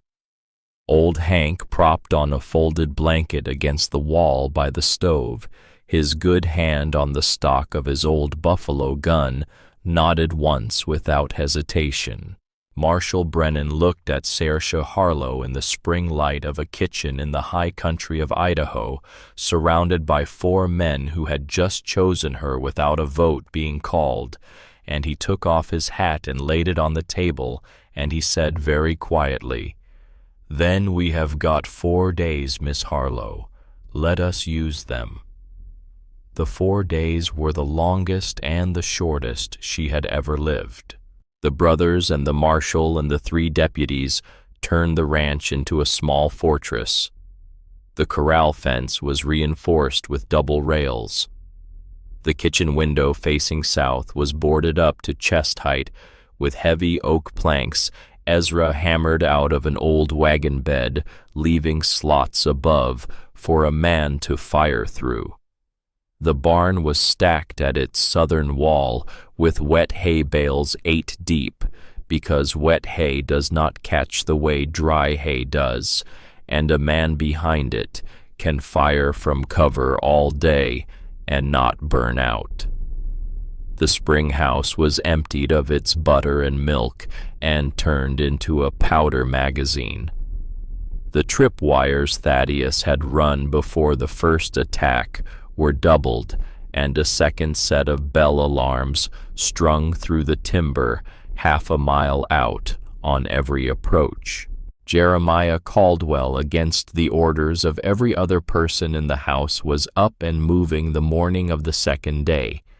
His right arm was in a sling. The bandage on his hand had to be changed 3 times a day. He could not lift a rifle to his shoulder, but he walked the property with Marshal Brennan and laid out the fields of fire and the fall-back positions and the signals each man would use, and his voice, though hoarse, was the voice of the United States Marshal he had been 10 years ago, and the men around him followed him. Saoirse loaded cartridges. She filled water barrels. She baked enough bread on the second night to feed 9 men for 3 days, and on the morning of the third day, when the work paused for a single hour at noon, she took the Marshal aside in the kitchen. "Marshal Brennan," she said, "there's something I have to ask you about a name." "Ask, ma'am."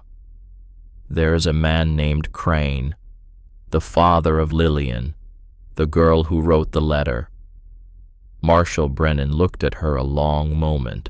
"Reverend Obadiah Crane," he said, "of Laramie, Wyoming. He has been a Methodist circuit preacher in that country for 30 years. He buried his daughter 3 years ago. Why are you asking Miss Harlow?" "Because I want him here," she said. "If a man is going to come up this mountain in 4 days, under the false color of law, with 12 hired guns at his back, and the whole reason he is coming is because of a thing my mother carried out of his country 10 years ago, and the man I have chosen to marry is the man whose life that thing has cost more than any other, then I want the man whose daughter paid the first price for all of it to be standing on this porch when it ends. I do not know if he will come, but I want him asked. And I think a telegram from your office in Silver Creek will reach Laramie by sundown, and a man on a fast horse can be here by the morning of the 4th day if he leaves at first light." Marshal Brennan looked at her for a long, quiet moment. Then he said very softly, "You are Margaret Hayward's daughter, Miss Harlow. That is plainer to me by the hour." He sent the telegram that afternoon by the hand of his fastest deputy. He did not tell Jeremiah he had sent it.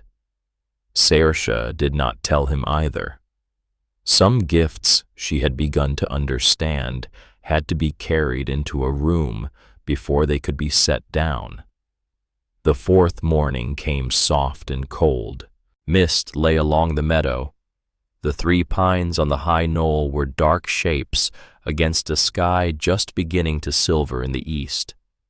Saoirse stood at the upstairs hall window with the Winchester loaded across her arm and watched the road that led up from the lower country and waited. Beside her in the same hallway was Marshal Brennan with his deputies posted at the other windows of the upper floor. Below her in the kitchen, old Hank sat propped at the stove with his buffalo gun across his knees, refusing to be moved. In the barn, Thaddeus was up in the hayloft with his rifle in a clear field across the yard. In the smithy, Ezra had banked the forge up hot and was waiting because a horseshoe at red heat hurled from a sling is a thing a frightened horse will remember for the rest of its short life. And on the back porch of the house, in plain view of the road, with his right arm still in its sling and his good hand resting on the stock of a long Sharps rifle propped against the rail, sat Jeremiah Caldwell. He was alone by his own insistence. He wore a clean shirt. His hair had been cut back from the burn at his temple. He had shaved that morning for the first time in a week. He looked, Saoirse had thought when she came down to bring him his coffee, like a man at his own wedding. He had drunk the coffee and handed her back the cup and said only, "Whatever happens, Saoirse, you stay at that window. Promise me that." She had promised. She had not asked him for any promise back. The dust came up first on the lower road just after 7 o'clock. A long, pale plume rolling in the morning sun. Then the riders in 2 columns of 6, with one man in the front, in a black coat and a flat-brimmed black hat, riding a tall gray gelding and carrying a folded paper in his gloved hand. He looked even at a quarter-mile exactly like what he had once been. A minister, a reverend, a man who held a paper, as if the paper were the will of God himself. Senator Cornelius Pike had come up the mountain. He stopped his column in the lower yard 100 paces from the house. He sat his horse and looked across the open ground at the porch where Jeremiah Caldwell sat alone with a rifle on the rail. He smiled. Saoirse, watching from the upstairs window, saw the smile and felt the same thing she had felt in a Boston parlor in the rain. Cornelius Pike unfolded the paper in his hand and held it up and read out in a voice trained for the back pew of a large church. By order of the Probate Court of Suffolk County, Massachusetts, I am authorized to take into lawful guardianship one Saoirse Harlow Ward, who has been wrongfully removed from said guardianship and is at this moment unlawfully detained at this property. I demand her immediate surrender. Any person obstructing this lawful order will be detained and prosecuted to the fullest extent of the law. He lowered the paper. His smile widened. Marshal Caldwell, he called. I do not believe we have met, but I know your reputation. I would advise you, sir, to bring my ward forward. Jeremiah Caldwell did not stand up. That paper, he said in the carrying voice of a man who has stood in courtrooms, is a forgery. Marshal Eli Brennan is in this house. He has the federal warrant for your arrest in his pocket. You are advised, Cornelius Pike, to dismount your men and lay your weapons in the dirt and surrender yourselves. If you do that now, you will live to be tried. Cornelius Pike's smile did not change. But Saoirse, watching from the window, saw his free hand drift down to the pistol at his hip, and she saw the 4 men closest to him in the column do the same, and she knew with a clarity that made the air around her go very still that he had not come up this mountain to be talked to. He had come up this mountain to finish a thing that had been started 10 years ago, and he had brought 12 men to do it. That was when she saw the second column on the western ridge. It came up out of the timber at a slow walk. 8 riders, not in line, spread out the way men ride who know how to fight in country. The man at the head of them was an older man on a roan horse. He wore a black preaching coat that had gone gray with road dust. He carried no rifle visible. He carried across the saddle in front of him a small plain wooden cross. His gray beard was long, and his face was very tired. The men behind him were younger. 2 of them she could see were missing fingers. One had an empty sleeve pinned across his chest. They were old soldiers. They were old men and broken men and quiet men. They were the men a Methodist circuit rider gathers around himself in 30 years of riding from one hard town to the next, and they had ridden all night up out of Wyoming in answer to a telegram. Reverend Obadiah Crane had come. Saoirse pressed her hand flat against the wood of the window frame. Cornelius Pike had not yet seen the riders on the ridge. He was looking only at the porch and at the man on it. He drew his pistol. "Marshal Caldwell," he called, "I will not ask again."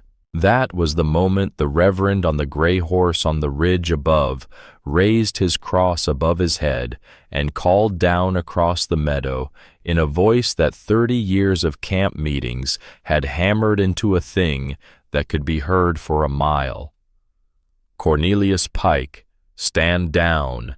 In the name of the Lord and the law of these United States, stand down." Cornelius Pike turned in his saddle. He saw the 8 men on the ridge. He saw the cross. He saw the empty sleeve and the missing fingers and the old quiet faces. He saw a man he knew because he had known of Reverend Obadiah Crane for 15 years in the way a corrupt man knows of a clean one. And Saoirse, watching from the window above, saw the smile finally fall off Cornelius Pike's face, and what was left underneath was not the face of a minister or a senator. It was the face of a man who had done a great deal of evil in his life and who had just understood that there was no further place for him to take it. He lifted his pistol. He did not lift it toward the ridge. He did not lift it toward the porch. He lifted it toward the upstairs window of the house, where he had finally seen behind the boarded glass the woman he had come for. 3 rifles spoke together. Thaddeus Caldwell from the hayloft of the barn, Marshal Eli Brennan from the upstairs hall window beside Saoirse, and from the ridge one of the old soldiers behind Reverend Crane, a man who had once been a sharpshooter for the Army of the Republic and could still with old eyes put 3 rounds in a tin plate at 400 yards. Cornelius Pike came off his horse in a long backward fall. He hit the ground in the lower yard and did not move again. The fight that followed lasted less than 10 minutes. 2 of Pike's hired men got off the property alive riding hard for the southern timber and were arrested 2 days later in a stage station 40 miles down the road. 3 were killed where they stood. 7 threw down their guns in the first minute of fire when they understood that they had been pinned between the porch, the barn, the smithy, and the high ridge, and that the men on the high ridge were not Indians or rustlers or rival lawmen, but old veterans of the war who knew exactly how to take a position in cross-country. Reverend Obadiah Crane rode down off the ridge at a slow walk after the firing stopped. He came across the meadow with the wooden cross still across the saddle in front of him, and his old roan horse picking its careful way through the long grass, and he did not look at the dead man in the yard as he passed. He came up to the porch where Jeremiah Caldwell still sat in his chair, with the Sharp's rifle untouched on the rail beside him. The old reverend swung down from his saddle. He took off his hat. He stood at the foot of the porch steps, and he looked up at the man who had once by accident and by terrible aim taken his daughter's leg. "Marshal Caldwell," he said. "Reverend Crane." The 2 men looked at each other for a long moment in the morning light. "My daughter wrote you a letter," the Reverend said quietly. "She wrote it 3 months before she went home to the Lord. I have wondered for 3 years whether you ever read it." "I read it 3 days ago, sir," Jeremiah said. "It was given to me by Marshal Brennan. I have been waiting on you to come up that road since I read it. So I could tell you, Reverend, that I have spent 10 years carrying her, and that I will carry her 10 more, and 10 more after that, until I am laid down in the same ground. I am sorry for what I did in your dooryard in the spring of '75. I do not ask you to forgive me. Lily already has. I only wanted to say it to you in the open air where you could hear me say it." Reverend Obadiah Crane looked at the wooden cross in his hand. He laid it on the porch step. "Then it is said, son," he said, "and I forgave you the day I read her letter. I have only been waiting these 3 years to find you to say so.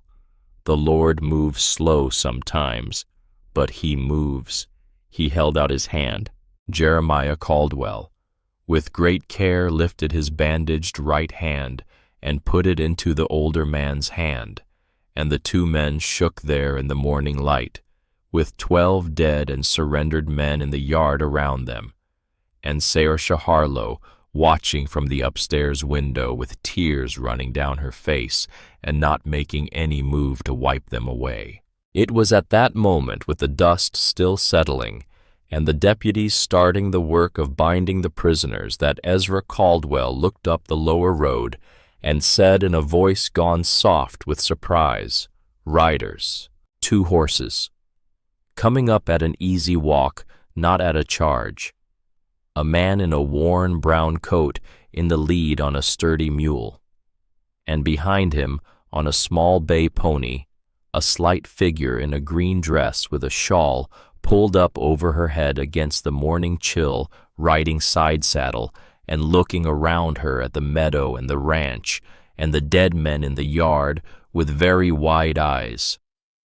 Saoirse came down the stairs 3 at a time. She came out the kitchen door and across the yard, and she did not hear what Marshal Brennan was saying to her about wait, and she did not see Reverend Crane step aside to let her pass, and she did not see Jeremiah slowly, painfully levering himself up out of his chair on the porch to come after her. She only saw the small figure in the green dress. The girl looked up. Her face was thinner than Saoirse remembered.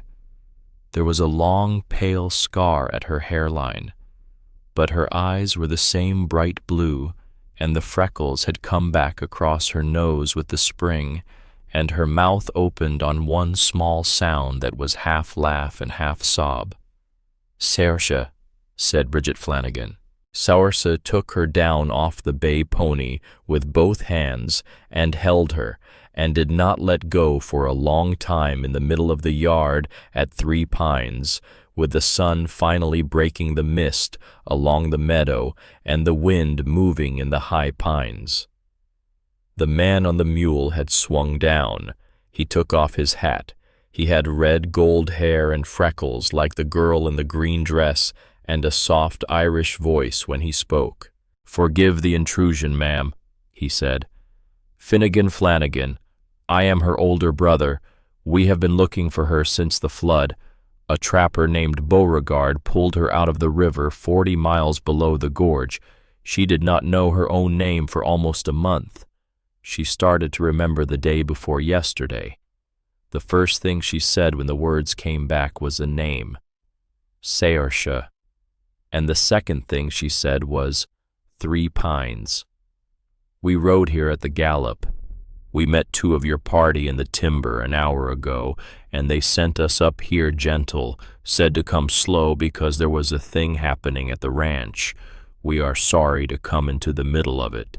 Bridget had her arms around Saoirse's waist and her face pressed into Saoirse's shoulder, and she was crying and laughing at the same time the way an Irish girl will when something has been given back to her she had thought lost forever. Saoirse was crying too. She lifted her face after a long moment and looked back at the porch, and there, leaning hard against the porch rail, with his good hand braced and his bandaged hand pressed flat over his heart, stood Jeremiah Caldwell. He was looking at her, and he was smiling the small, crooked smile of a man who has watched too much joy come up out of too much trouble in too short a span of hours and does not know what else to do with his face.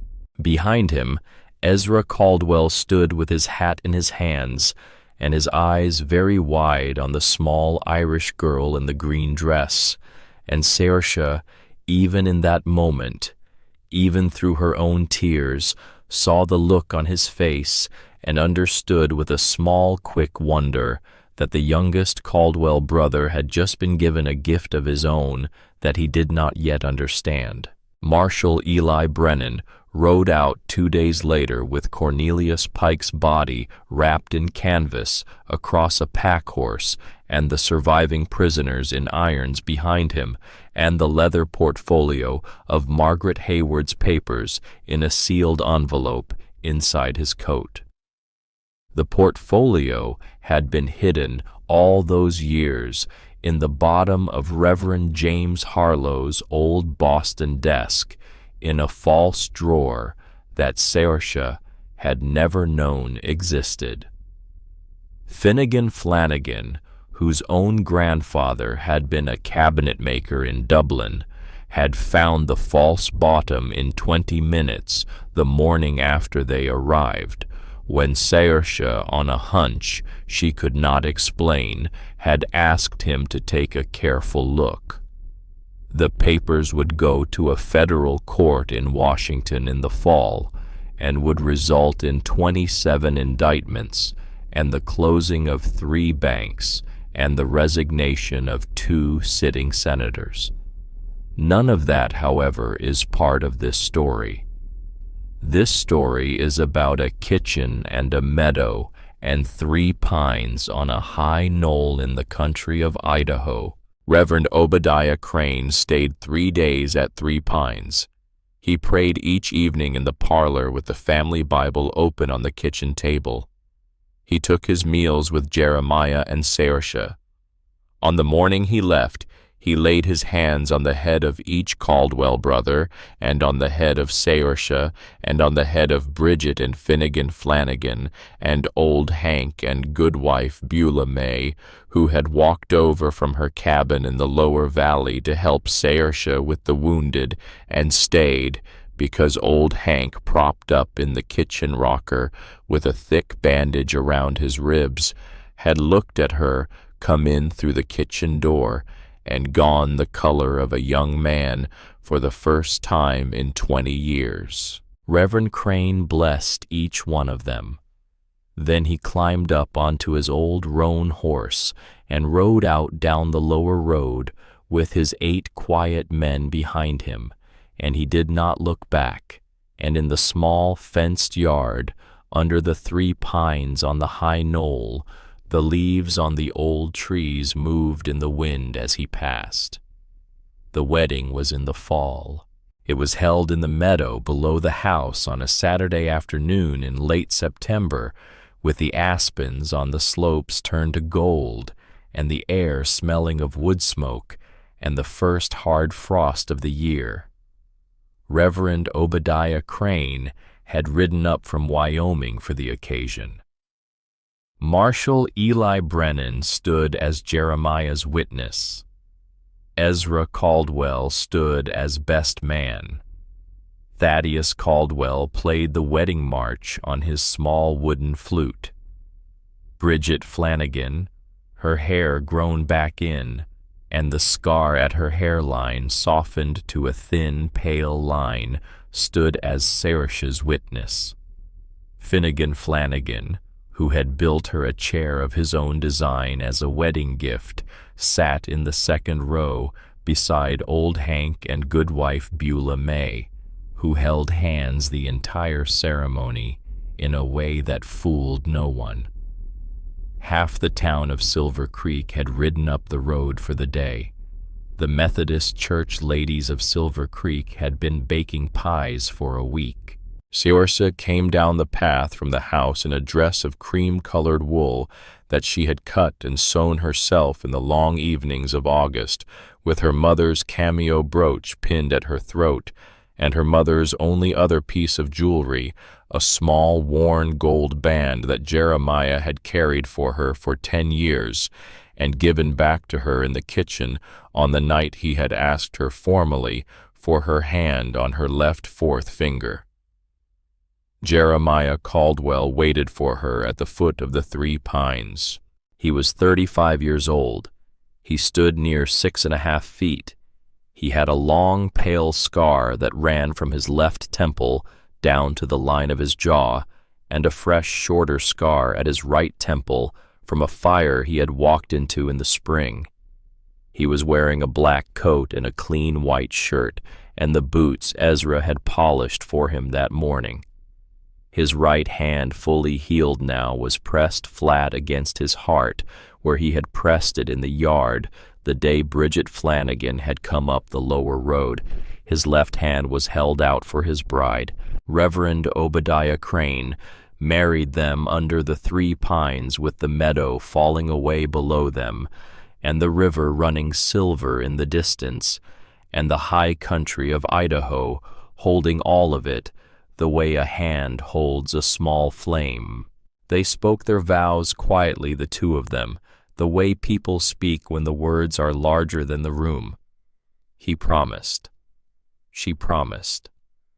The Reverend pronounced them husband and wife in the sight of God and of the gathered company. And Jeremiah Caldwell leaned down very carefully and kissed his wife on the mouth one time, and that was the whole of what the gathered company saw, and that in the way of those years was the whole of what they needed to see. The fiddle came out after that. The pies came out. Ezra danced with Bridget Flanagan 3 times in a row, and twice with Saoirse, and once with Goodwife Beulah May, who told everyone within 100 yards that the youngest Caldwell danced like a bear that had been given 2 left feet, and Ezra agreed cheerfully and asked her for a 4th turn anyway. Finnegan Flanagan and Marshal Brennan got into a long, quiet conversation about Irish carpentry and federal warrants that ended by sundown in a handshake and a job offer that Finnegan accepted on the spot because there was a vacant deputy's post in Silver Creek and a young Irishman who could read tracks and build a true door at the same time was worth his weight in territorial silver. The sun went down over the high peaks. The stars came out 1 and then 1,000. Someone, old Hank perhaps, started up a slow tune on a mouth harp.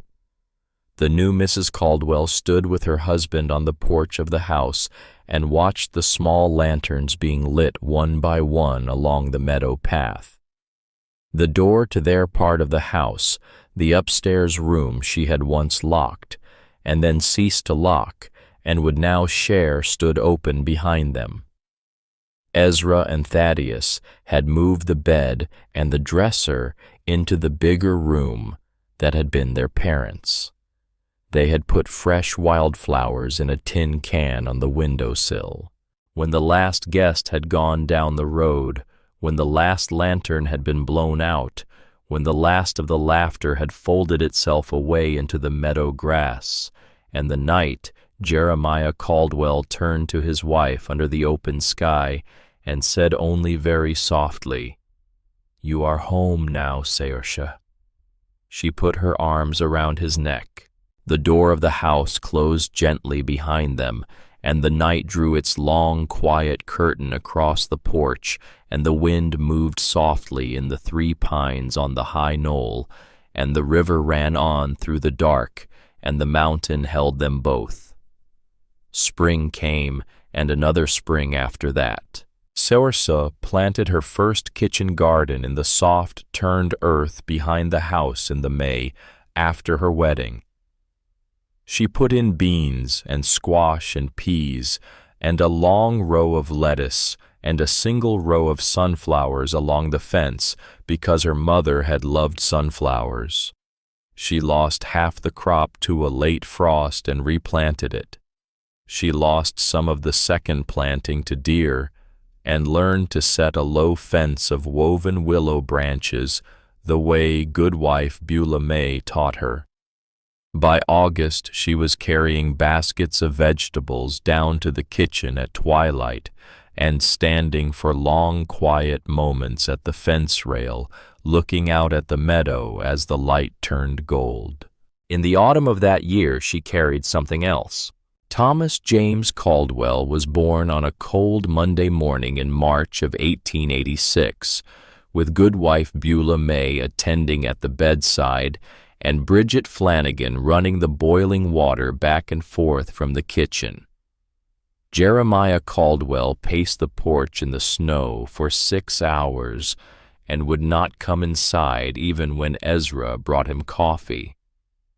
When Beulah May finally opened the bedroom door and put a small wrapped bundle into his arms, Jeremiah Caldwell went to his knees on the bedroom floor and wept very quietly with his son against his chest. He had not wept like that since his mother had died. Saoirse, watching from the bed, reached out one hand and laid it on her husband's bowed head and did not say anything at all. There was nothing that needed to be said. Ezra Caldwell married Bridget Flanagan in the spring of 1887 in the same meadow under the same 3 pines, with Reverend Obadiah Crane riding up again from Wyoming to read the words. Bridget came down the meadow path in the same dress Saoirse had worn, taken in at the waist by her own hand to fit her smaller frame, with a wreath of mountain laurel in her red gold hair. She was 20 years old when they were wed, and he was 32.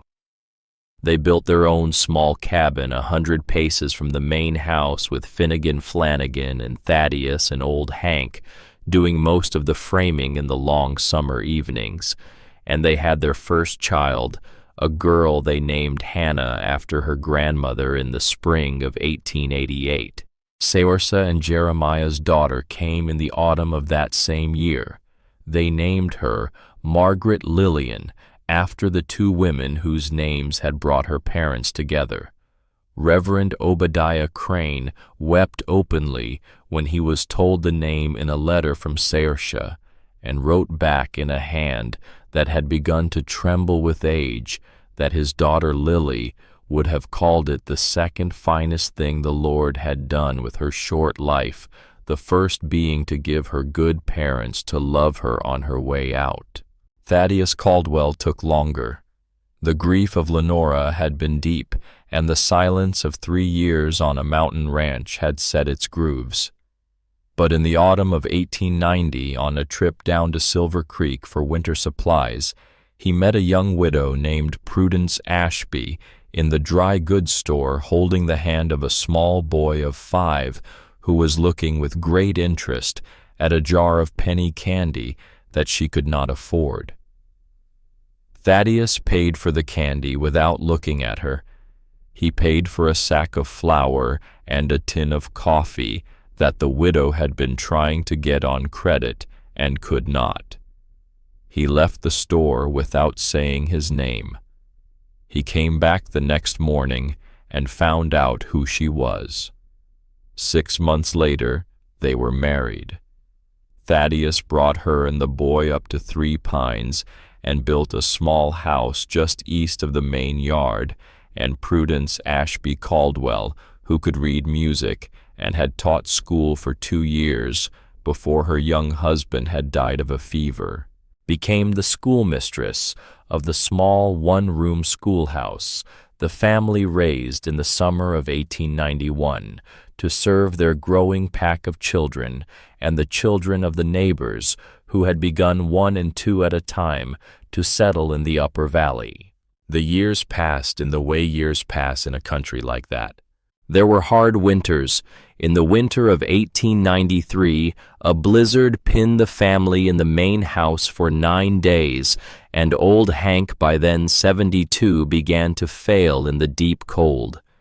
He died on the morning of the 10th day with goodwife Beulah May Martin, his wife of 7 years, holding his hand on one side and Saoirse holding it on the other. He was buried under the 3 Pines beside Thomas and Hannah Caldwell. His stone was simple: Henry Martin, 1821 to 1893. Faithful to the end. Beulah May lived another 14 years and was buried beside him in 1908 on a soft summer afternoon, with the wildflowers blooming in the meadow below. Reverend Obadiah Crane came up the road for the last time in the autumn of 1900. He was 81 years old, and he had ridden the train as far as Boise and the stage from there, and his hands shook now and his eyes were milky. But he came. He stayed 2 weeks. On the last morning before he rode out for what he knew would be the final time, he asked Jeremiah and Saoirse to walk with him up to the burying ground under the 3 Pines. He brought a small carved wooden marker out of his saddlebag. It said in his own careful hand, Lillian Crane, 1863 to 1882. She forgave. He set it gently against the trunk of the middle pine where the morning light would fall on it. "My daughter is buried in Wyoming," he said in a voice that had thinned with the years. "Her body is there, her bones are there, but her name belongs here too, because here is where her forgiveness finally found its home. I would like to leave it with you if you will keep it." Jeremiah Caldwell took off his hat. He could not speak. He only nodded. Saoirse said very softly, "We will keep it, Reverend. We will keep it always." Reverend Obadiah Crane was buried in Laramie 6 weeks later. Marshal Eli Brennan, who had known him for 15 years, rode down for the funeral and brought back word. The years passed.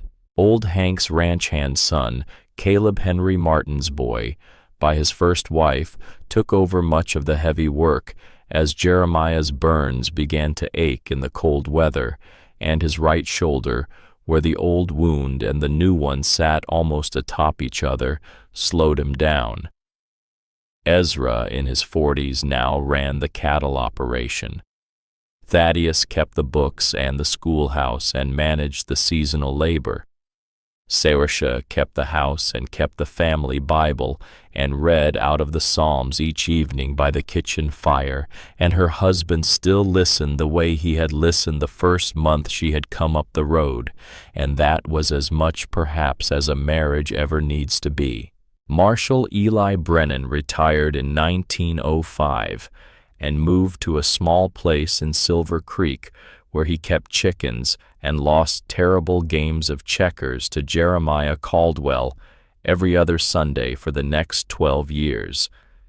He died in 1917 at the age of 82 and was buried in the Silver Creek Cemetery, and Jeremiah Caldwell came down off the mountain for the funeral in a black suit that did not quite fit him anymore, and Saoirse rode beside him in the wagon and held his hand the whole long road home. Thomas James Caldwell, the oldest son, married a girl from Lewiston in 1911 and came home with her to Three Pines and set about with his father's blessing building the next generation of the ranch. Margaret Lillian, the daughter, went away to school in Boston in 1908 against her mother's quiet wishes, and came home in 1912, a teacher like her Aunt Prudence, and stayed and married a young rancher from the next valley over and bore 3 children of her own. Bridget and Ezra had 4 children. Thaddeus and Prudence had 3 of their own and raised the boy from her first marriage as their 4th. By the long summer of 1915, when this story finally turns toward its end, there were 9 grandchildren chasing each other through the meadow below the main house at Three Pines, and a one-room schoolhouse that had grown to 2 and a church across the lower road that the family had built with their own hands in 1899, and where a circuit preacher came up once a month from Silver Creek to keep the doors open. It was a soft afternoon in late August. Saoirse Caldwell, who was 53 years old, sat on the porch of the main house with a piece of mending in her lap. Her hair, which had once been honey-colored, was now the color of sunlight on iron. Her eyes were still that clear cornflower blue. There was an old quilt across her knees because the late afternoon air on the porch was cool now even in August, and her bones knew it sooner than she did. Jeremiah Caldwell, who was 65, came up onto the porch from the yard below. He moved slower than he once had. The right side of his back had never fully come back from the burns of 30 years ago, and his right shoulder ached him in the rain. But he carried himself straight. His hair was full white. His beard was full white. The long, pale scar down the line of his jaw had faded to a shadow you had to know was there. He sat down in the chair beside his wife. Below them in the meadow, their granddaughter Saoirse Margaret, who was 3 years old and had been named by her father the morning she was born, came running up the path with a fistful of yellow wildflowers and a question on her face. "Grandmother," she said, and she said the word as one long Irish breath. "Father told me a story this morning. He told me grandfather pulled you out of the river. Is that a true story?" Saoirse Caldwell set down her mending. She held out her hand. The little girl came up the porch steps and stood between her grandmother's knees and looked up with the great solemn eyes of a child who has just been told a thing she suspects is more important than her elders are letting on. Saoirse reached up to her own throat. She unpinned the small cameo brooch that had been there for 40 years, the brooch that had been her mother's only piece of jewelry, the brooch that had been pulled with her out of the river by her husband's hand on a spring day in 1885, the brooch that had 2 engraved letters and a year on its back, M.H., 1860. She laid it gently into the small pink palm of her granddaughter. "It is true, my love," she said softly. "The river did not take my life. The river brought me home. It brought me to your grandfather. It brought me to this porch. It brought me to you.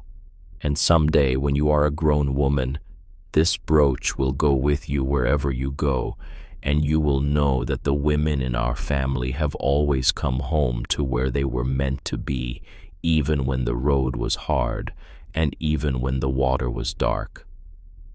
The little girl closed her hand on the cameo. She looked down at it. Then she looked up at her grandfather, who had been watching the whole of this, with his weathered face full of a quiet that had no name. She climbed up on his good knee. He put his good arm around her. She laid her cheek against the long, pale shadow of the scar on his jaw. Out in the meadow, the other children were calling her. She squirmed down again and ran off down the porch steps with her fist closed tight around her great-grandmother's brooch and her bare feet flashing in the long grass. Jeremiah Caldwell did not say anything. He reached across the small distance between their 2 chairs and took his wife's hand in his own, and they sat like that in the late summer light, with the meadow falling away below them, and the 3 pines on the high knoll behind them, and the river running silver in the distance, the way it had run silver 30 years ago. After a long while, Saoirse Caldwell laid her head on her husband's shoulder. "That was the day my life began, Jerry," she said softly.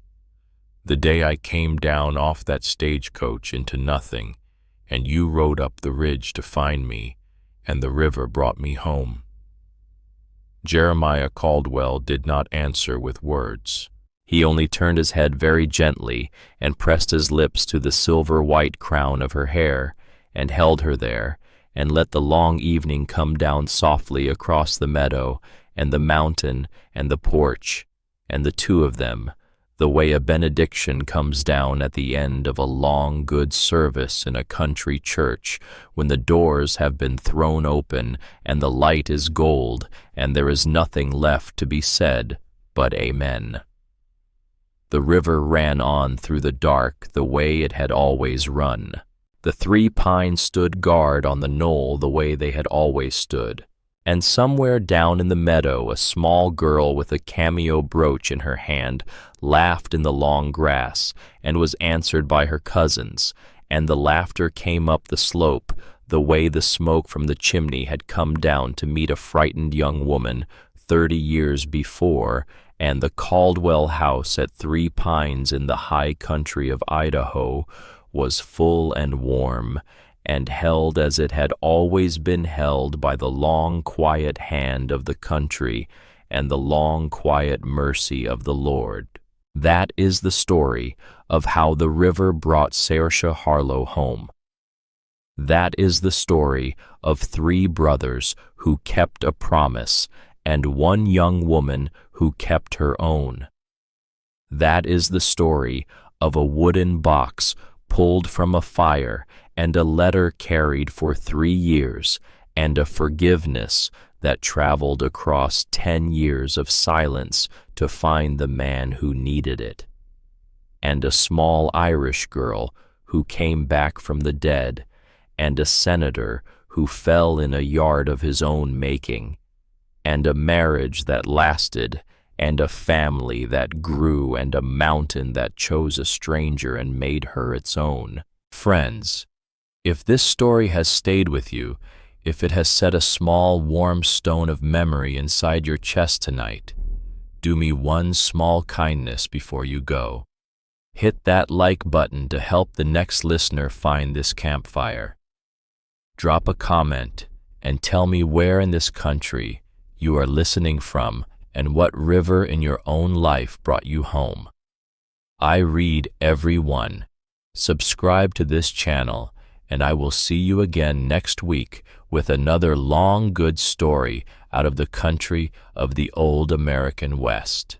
Until then, friends, keep your powder dry, keep your heart open, and remember, even when the water is dark, even when the road is long, the river is always carrying somebody home. Good night from the high country.